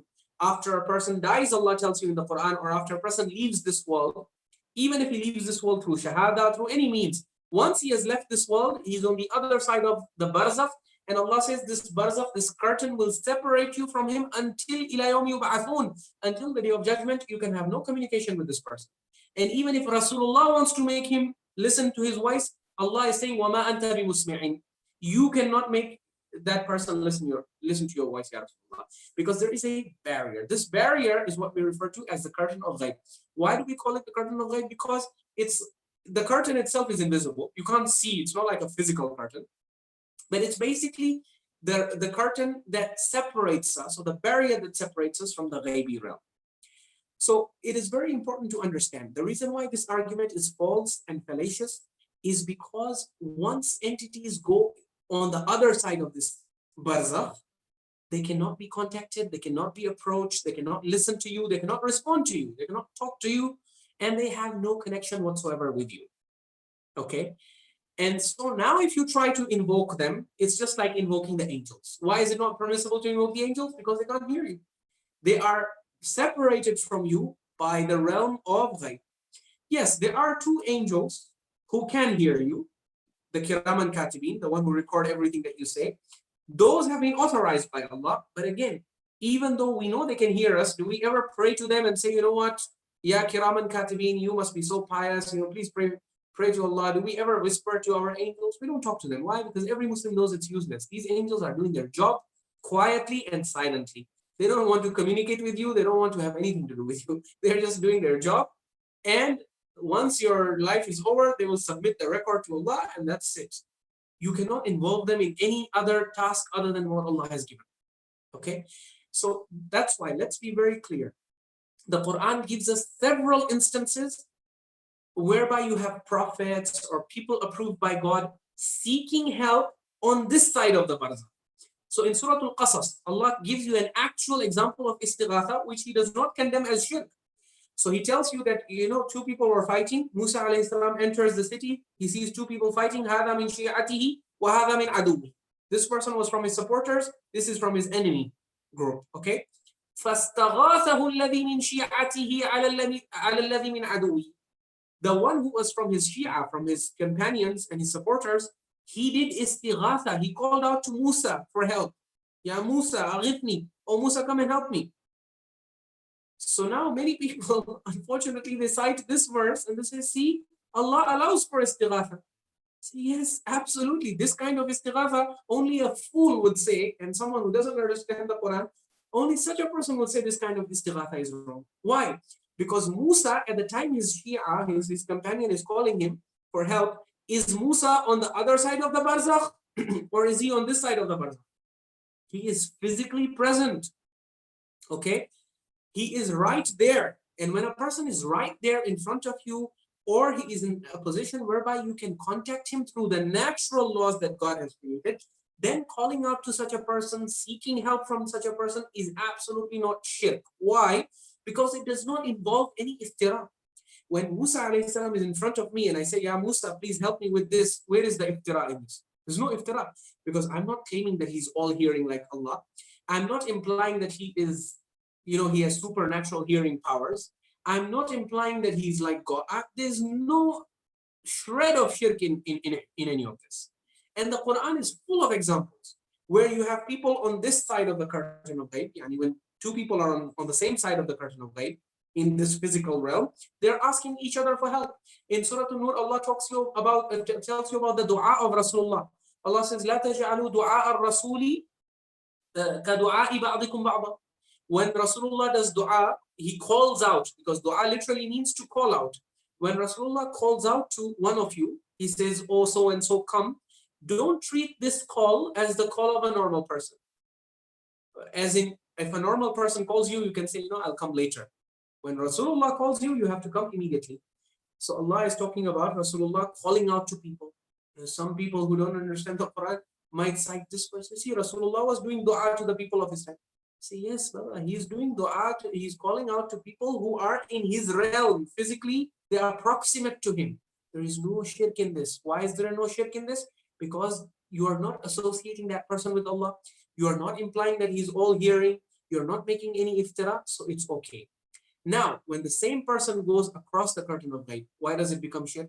Because when a person goes across the curtain of Ghayb, first of all, the Quran comes in and says, وَمَا أَنْتَ بِمُسْمِعٍ. Rasulullah cannot make that person hear his voice. So where do you stand? What chance do you have of making that person listen to your voice? He absolutely cannot listen to you. That's number one. Number two, the Quran says, do not invoke and call upon any entities apart from Allah across the curtain of Ghayb. This is implied in every single verse where Allah says this, because he has already shown you examples where he is showing you that it is okay to call upon entities who are in the same realm as you. So when you call your brother, your sister, your father, your parent, anyone who is in this realm, when you call out to them, the Quran approves of this. So that means the Quran is not against calling entities for help who are in your realm. What the Quran is against is calling upon entities who are in the other realm, because when you call entities who are in the other realm, you are implying that because to hear across realm, you need supernatural powers. Through natural means, you can never hear. Through natural means, it is difficult to hear someone without technology, unaided by technology. You cannot hear a person in the next house, for example, or in the next city. So let alone the realm of Barzakh, which is completely outside this world, if you were to see. Are you trying to say that psychics can hear to the other side? Psychics can hear to the other side? No, that's not what I'm implying. And if any psychic claims that he can hear from the other side, this is iftira. Because Allah subhanahu wa ta'ala is saying this ability does not exist. And so anyone claiming a claim that runs contrary to the claim of Allah is a liar as far as we are concerned. Okay, so basically what you're saying is the physical and the metaphysical has a barrier in between and they cannot come together in whatever. Yeah. So there can be no communication across these barriers according to the Quran. Okay, perfect. All right, there's a last question. I will ask Abbas Bhai to unmute himself and ask this properly, because I have not been able to understand the question in the way he has written it. So Abbas Bhai, can you unmute yourself and ask this question, please? Question of titles, okay? Some of the titles which I like, Ayyatullah A'la, Ayyatullah al Udhama. Okay, let us see. For example, Hazrat Musa alayhi salam and Janab Khidr. Khidr alayhi salam took Musa under his tutelage. And then finally we know what happened. To cut the story short, Khidr alayhi salam tells Musa, Hada firakun bayni wa baynina. You can't become my student or something like that. After that, Allah shows what type of supreme knowledge Khidr had over Musa. But look at how Khidr is addressed in the Holy Quran. Abdan min ibadina. Ya Allah, you're calling him Abdan min ibadina. He should be called Ayyatullah al Udhama. Marja'i a'la. Superlative adverbs are given to Marja. Ana rabbukumul a'la. Pharaoh is telling Ana rabbukumul a'la. Shouldn't we take a lesson and do away with all these titles? Shukran. This is also something indirectly to Ghuluww, something indirectly to Gali or Ghuluww. Yeah, thank you. Shukran. Jazakumullah for your insight and your wisdom. Yeah, your point about Al-Khidr and the way he's described. And in fact, Imams of Ahlul Bayt also, you notice in Nahj al-Balagha and in other books of history, when Amir al-Mu'mineen writes letters, he always starts by saying, Min Abdillahi, Ali ibn Abi Talib, from the slave of Allah, Ali ibn Abi Talib to so and so. So these Imams And even the prophets of God, they used to pride themselves in being the slaves of Allah. And they used to refer to themselves as the slaves of Allah. And in Surah An-Nisa, Allah even says, لَن يَسْتَنْكِفَ الْمَسِيحُ أَن يَكُونَ عَبْدًا لِلَّهِ وَلَا الْمَلَائِكَةُ الْمُقَرَّبُونَ. Jesus, the son of Mary, would never disdain. He would never feel any arrogance in referring to himself as a slave of God. Because Allah has made it clear in Surah Maryam that in kullu man fis samawati wal ardi illa ati rahmani abda. Nothing in the heavens and earth exists except that it is a slave of Allah. Allah only has one relationship. In this regard, He is completely different from us. We, as human beings, we are someone's father, mother, brother, sister, wife, husband, this, that. Allah says, I have only one relationship with the entire existence. And what is that relationship? Is that I am the master and they're my slaves. Whether it be angels, prophets, imams, saints, awliya, awsiya, everyone is just a slave. So yes, and Imam Ali alayhi salam, for him, as he says in that famous statement, the greatest honor and sharaf for me, and akuna laka abda, is that I should be your slave. So yes, the greatest honorific title that the imams promoted themselves was that of being slaves of Allah. And the other interesting thing that they did was, in the Arab culture, they used to refer to slaves as slaves. They used to use the same term, abd. So people used to say in the beginning, they used to say, Qambar Abdu Ali ibn Abi Talib. Qambar, the slave of Ali ibn Abi Talib. Or Abu Rafi' was the slave of Rasulullah. They used to say Abu Rafi' Abdu Rasulillah. Rasulullah sallallahu alaihi wasallam forbade the people from this. He said, no, what do you mean Abdu Rasulillah? So Abd is a term that should be reserved for Allah. So they say, okay, but he's your slave. So what? We should reject the idea that he's your slave. He is your slave. So Rasulullah said, no, use another more respectful term. Say, for example, Abu Rafi', say Mawla Rasulillah. Mawla in Arabic has 27 meanings. It is a very rich word. And one of the meanings of Mawla is someone that has come into your custody in his capacity as a slave. Someone who's basically has that relationship with you can be referred to as a Mawla of yours. So that's why the slaves of Rasulullah are no longer, today the scholars who know, they'll never say Abu Rafi' Abdu Rasulillah, because they know the hadith where Rasulullah said, no, don't say that. I don't like it. Say Abu Rafi' Mawla Rasulillah. Similarly, you will notice Imams of Ahlul Bayt, when they mention Qambar, they don't say Qambar Abdu Ali ibn Abi Talib. Qambar, the slave of Ali ibn Abi Talib. No, they say Qambar Mawla Ali. And you think Mawla Ali, they're referring to Imam Ali. Mawla Ali, they say in Urdu. No. Mawla Ali means it's referring to Qambar. The title of Qambar is Mawla Ali, because he was in the custody of Imam Ali. So this is how the Imams of Ahlul Bayt, they abolished, psychological slavery. They even refused to call slaves as slaves. And they said, we are actually all slaves of the one true God, who is Allah subhanahu wa ta'ala. And they did not promote slavery to themselves or to others. With regard to honorific titles like Ayyatullah and Ayyatullah al Udhama and Agha and all these things, well, this is so in a sense, in one sense, we can say we are all Ayatullah, because Ayatullah means the sign of Allah. And Allah refers to us as human beings as His signs in the Quran. So technically speaking, yeah, if you are going to reserve this title for someone and say that only so and so is Ayatullah, then yeah, that might be a bit problematic, and it's a new phenomenon, no doubt. It's a bid'ah. Is it a good bid'ah, bad bid'ah? That can be a separate discussion. But yeah, it was not in the past. The Imams were never referred to as Ayatullah. Even the old classical Shia scholars like Shaykh Saduq, no one calls him Ayatullah al-Shaykh Abu Ja'far Muhammad ibn Ali ibn Hussein ibn Babawayh al-Qummi, or Ayatullah al-Shaykh Abu Ja'far Muhammad ibn Ya'qub al-Kulayni, or Ayatullah al-Shaykh Muhammad ibn al-Hasan al-Tusi. No, Ayatullah does not exist in the classical period. It's a modern innovation. It's an honorific title. This is how they are referred to. So sometimes even in my lectures and my speeches, because that is their title and that's how they're known, even sometimes I would refer to them as that. Could this be Ghuluww? Well, if you believe that exclusively they are only the signs of Allah, then that could be a problematic claim. But if you believe that we are all ayats of Allah subhanahu wa ta'ala, we are all signs and manifestations of Allah's greatness, then there is no harm. In that sense, I think even you are Ayatullah, even I'm Ayatullah in that sense. But yeah, istilahan, terminologically, they have restricted this title to a person who has reached a certain stage in their ijtihad and in their research and in their study.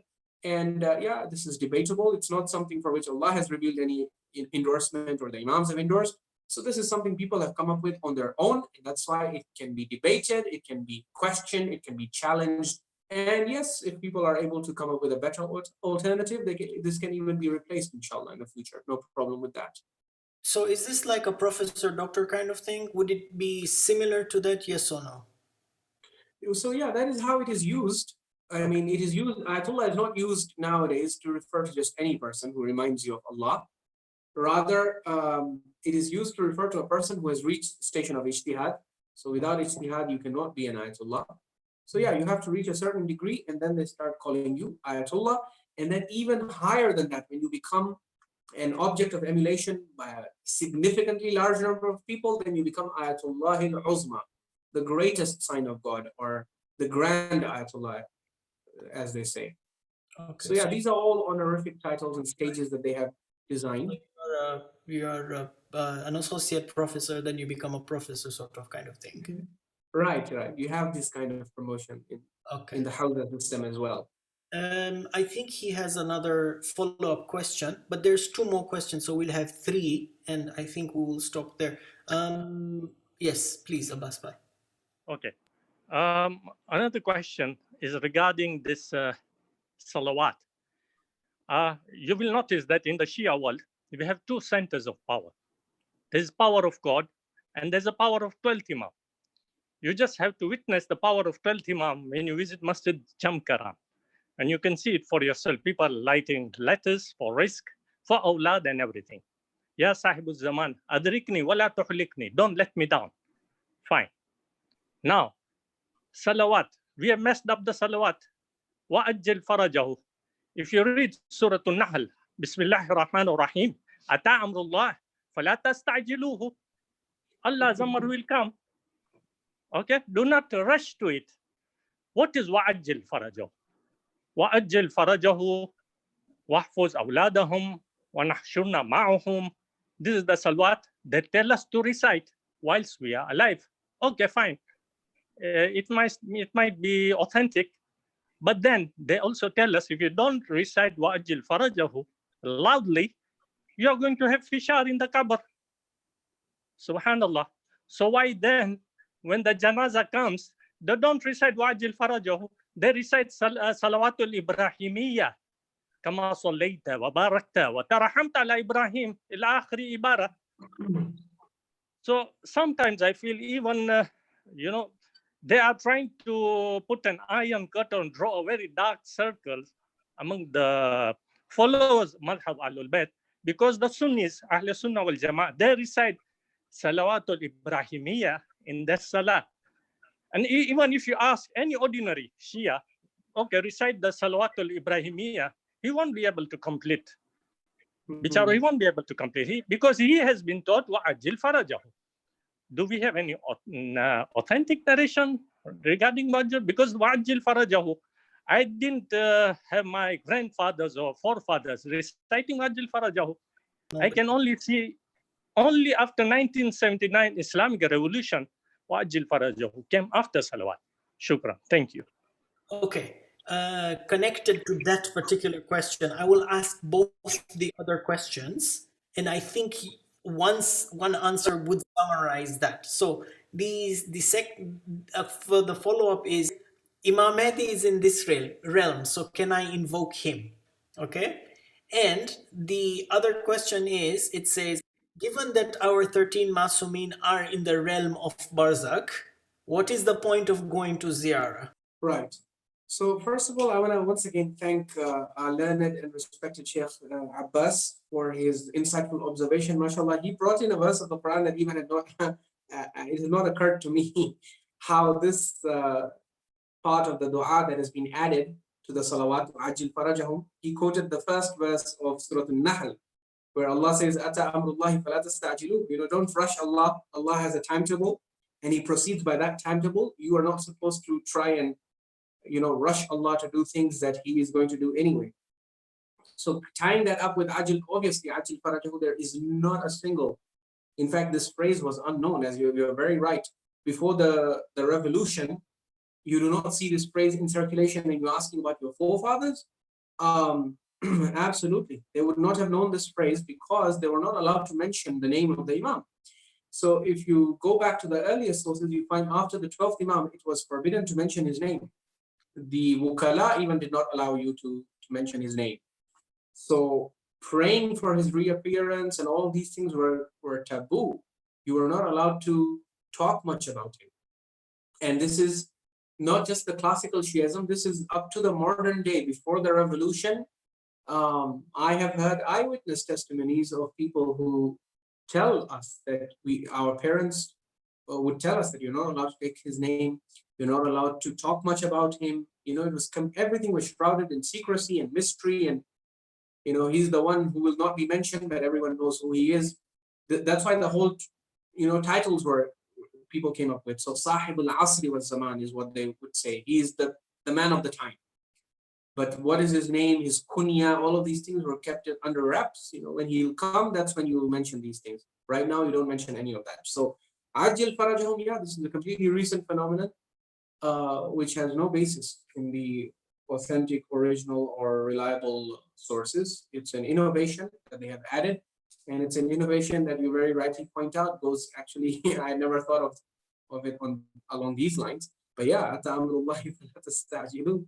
is interesting. Allah's Amr is going to, so you're not allowed to pray for or it's not good to pray for the Qiyamah to come sooner so that you get to meet Rasulullah and Imam Ali alayhi salam, or even encouraged to pray for death. If a person in Josh of Iman, there were people who used to say, I want to die, so I go meet Rasulullah. And no, don't do that.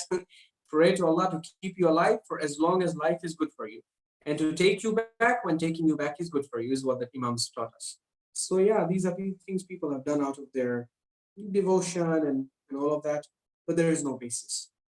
The second question was, the Mahdi is in this realm, so can I supplicate to him? The Mahdi, if you're saying he's in this realm, but is he behind the curtain of Ghayb, or is he in front of the curtain of Ghayb? Remember, Barzakh is not the only curtain of Ghayb. So if, let's say, I'm in America and you're in Australia, there are geographical barriers that separate me from you. Now, these geographical barriers are not as impenetrable and as powerful as the Ghaybi curtain that separates us from the realm of Barzakh, the post-Barzakh world. However, you need technology. So if you want to speak to someone from America and you are in Australia, you need technology. You need some software, you need some apps, you need some natural mechanism. You cannot just speak and they will hear you automatically.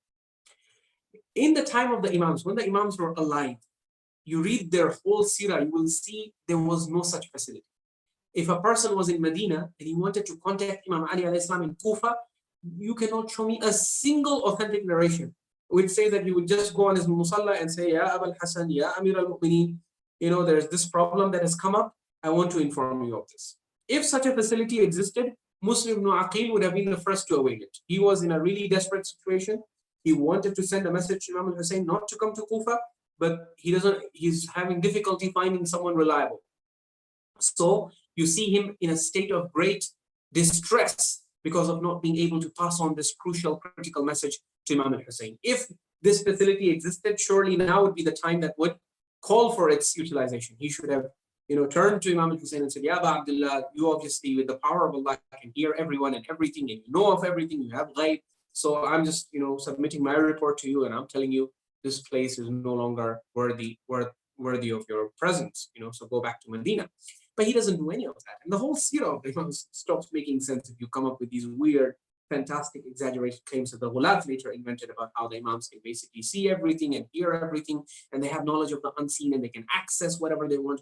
All of these fantastic, exaggerated claims, they don't just add up with the Sunnah and Seerah, as we will show you.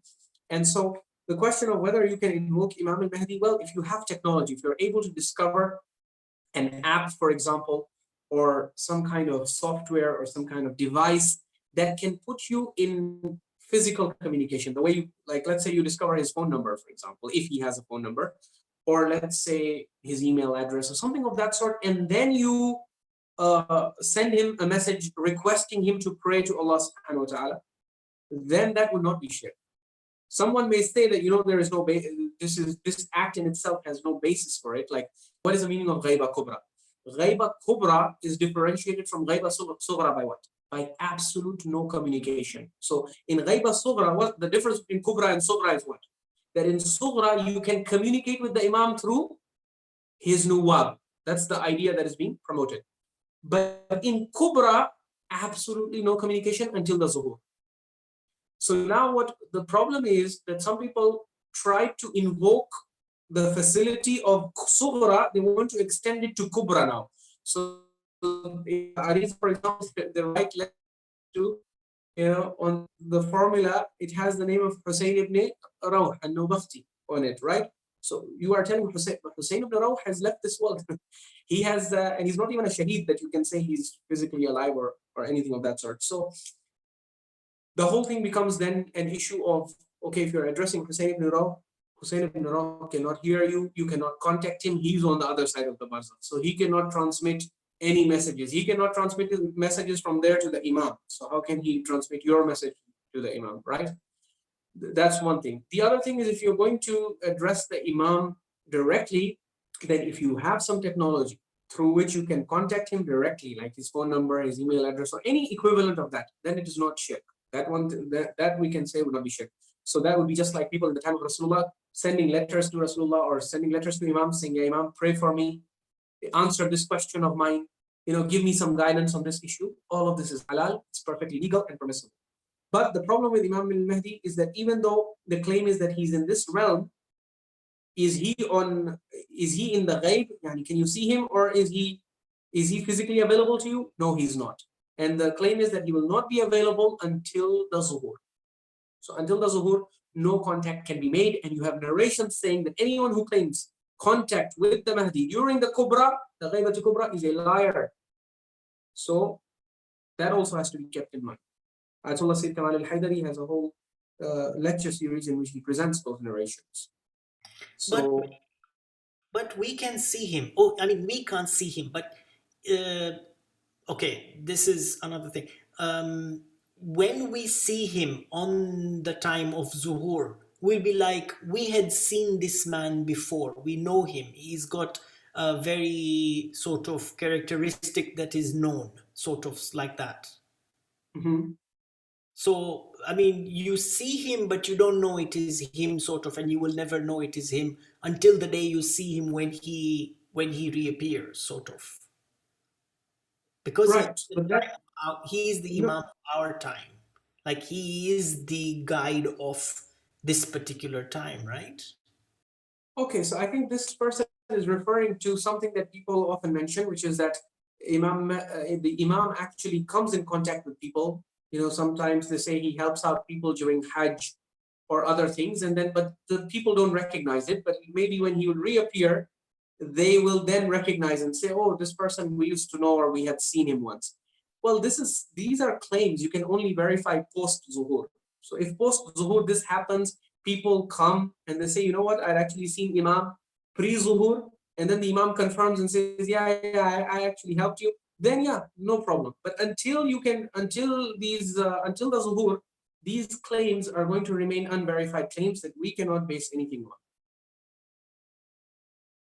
Okay, final question, and then we close the session. Final question is, in the case of so about the names, it says, how is it, what about giving the names like Abdul Rasul and Abdul Hussein, etc.? Right, so yeah, this is a good question, and unfortunately this is a very popular practice in our communities, that we have not listened to the advice of Rasulullah in this regard. We have disobeyed Rasulullah, and Imams did not like any action, any name that implies devotion to them as opposed to devotion to Allah. They never approved of this. Even those who were really and literally their slaves, they never addressed them and said, Ya Abd, Ya Abdi, my slave, come here. Or my son, nah. They always said, he's a Mawla, and Mawla is a very respectful term. It even refers to master. So like, and that's the unique thing about the word Mawla, is that it's used to refer to the master, and it's also used to refer to a person who is in your custody in his capacity as a captive and as a slave. So they use the most honorable term to refer to, they basically destroyed the whole distinction between a master and slave when it came to their own slaves. So now what we are doing when we are naming our children with these names, this is problematic. This goes against the teaching of the Imams. Our Imams will not approve it. Ultimately, they have not threatened any, so we don't have exact concrete threats like in the Quran or Hadith, where they say if you do this, Allah will do this to you, or that. But yeah, you might be questioned if you knew this. Most of the people, I assure you, those who do this, who name their children like this, they don't know about this. So then, inshallah, maybe Allah will take them under the. There is a hadith of the Prophet that says, rufi'a an ummati as-sahwu wal-jahlu wal-nisyan, things you do out of ignorance. You didn't know better. Maybe, depending on how. So this is not something that Allah has really highlighted in bold letters in the Quran. Or the Imams of Ahlul Bayt, even these ahadith are, they're not very famous, they're not promoted. So a lot of people don't know about them. So now if you violate a command of Allah that is clearly and repeatedly mentioned in the Quran, like let's say making du'as to Imams or any entity other than Allah, this you cannot plead ignorance because Allah has made it too clear. But things which, the Prophets and Imams mentioned only once, twice, thrice, and that too even as advice or advisories, then if you violate those advisories, you're doing something wrong, no doubt. But will Allah punish you? How hard He will punish you? We don't know. And will He let you go? That's even a possibility. Ultimately, Allah will judge. But He is Ghafurur Rahim. So He is Ghafurur Rahim, and yes, especially for those who are not rebellious and defiant and out of ignorance, for not knowing better. Inshallah, we hope Allah subhanahu wa ta'ala will forgive them. And I don't think they mean anything wrong. A lot of these people, it's just a fashionable name that's been going on. So they name their children with it. But I think if they were told about this beforehand and you were to share the hadith of the Imams with them, they would probably not do this. So inshallah, maybe that will help them in the court of Allah. Ultimately, Allah is a very just judge. He repeatedly reminds us that وَمَا رَبُّكَ بِظَلَّامٍ لِلْعَبِيدِ, I'm not going to do zulm against anyone. The only time you run into trouble, you will run into trouble in the Day of Judgment, is if Allah catches you on something that He has made very, very clear in His book, that His Prophet, His messengers, His guides have made very, very clear, that they have really emphasized. That is not to say that, if Allah has mentioned once or twice something that we should not give attention to it. No. But it's just that Allah Himself tells us that, look, in tajtanibu kaba'ira ma tunhuna anhu. I'm not a Lord who is looking to punish you. If you stay away from the major things that I have warned you against repeatedly, nukaffir ankum sayyi'atikum. I know there will be small mistakes, sins here and there that you will make anyway. Those, don't worry about them. I will erase them. I will cover them up. I will compensate for them. وَنُدْخِلْكُمْ مُدْخَلًا كَرِيمًا. So long as you stay away from my big prohibitions, kaba'ir, okay, like shirk, like all these things that we've been discussing, you stay away from these things, and the little things, Allah is saying, I will let go of them and I will make you enter Jannah with great honor. He promises us in the verse of Surah An-Nisa. Okay, from the famous words of my uncle who used to say, Mungu sio Hitler. MashaAllah, beautiful, yeah, absolutely. Okay, all right. Thank you so much for your time and thank you for joining us. We shall be back next Saturday, inshallah.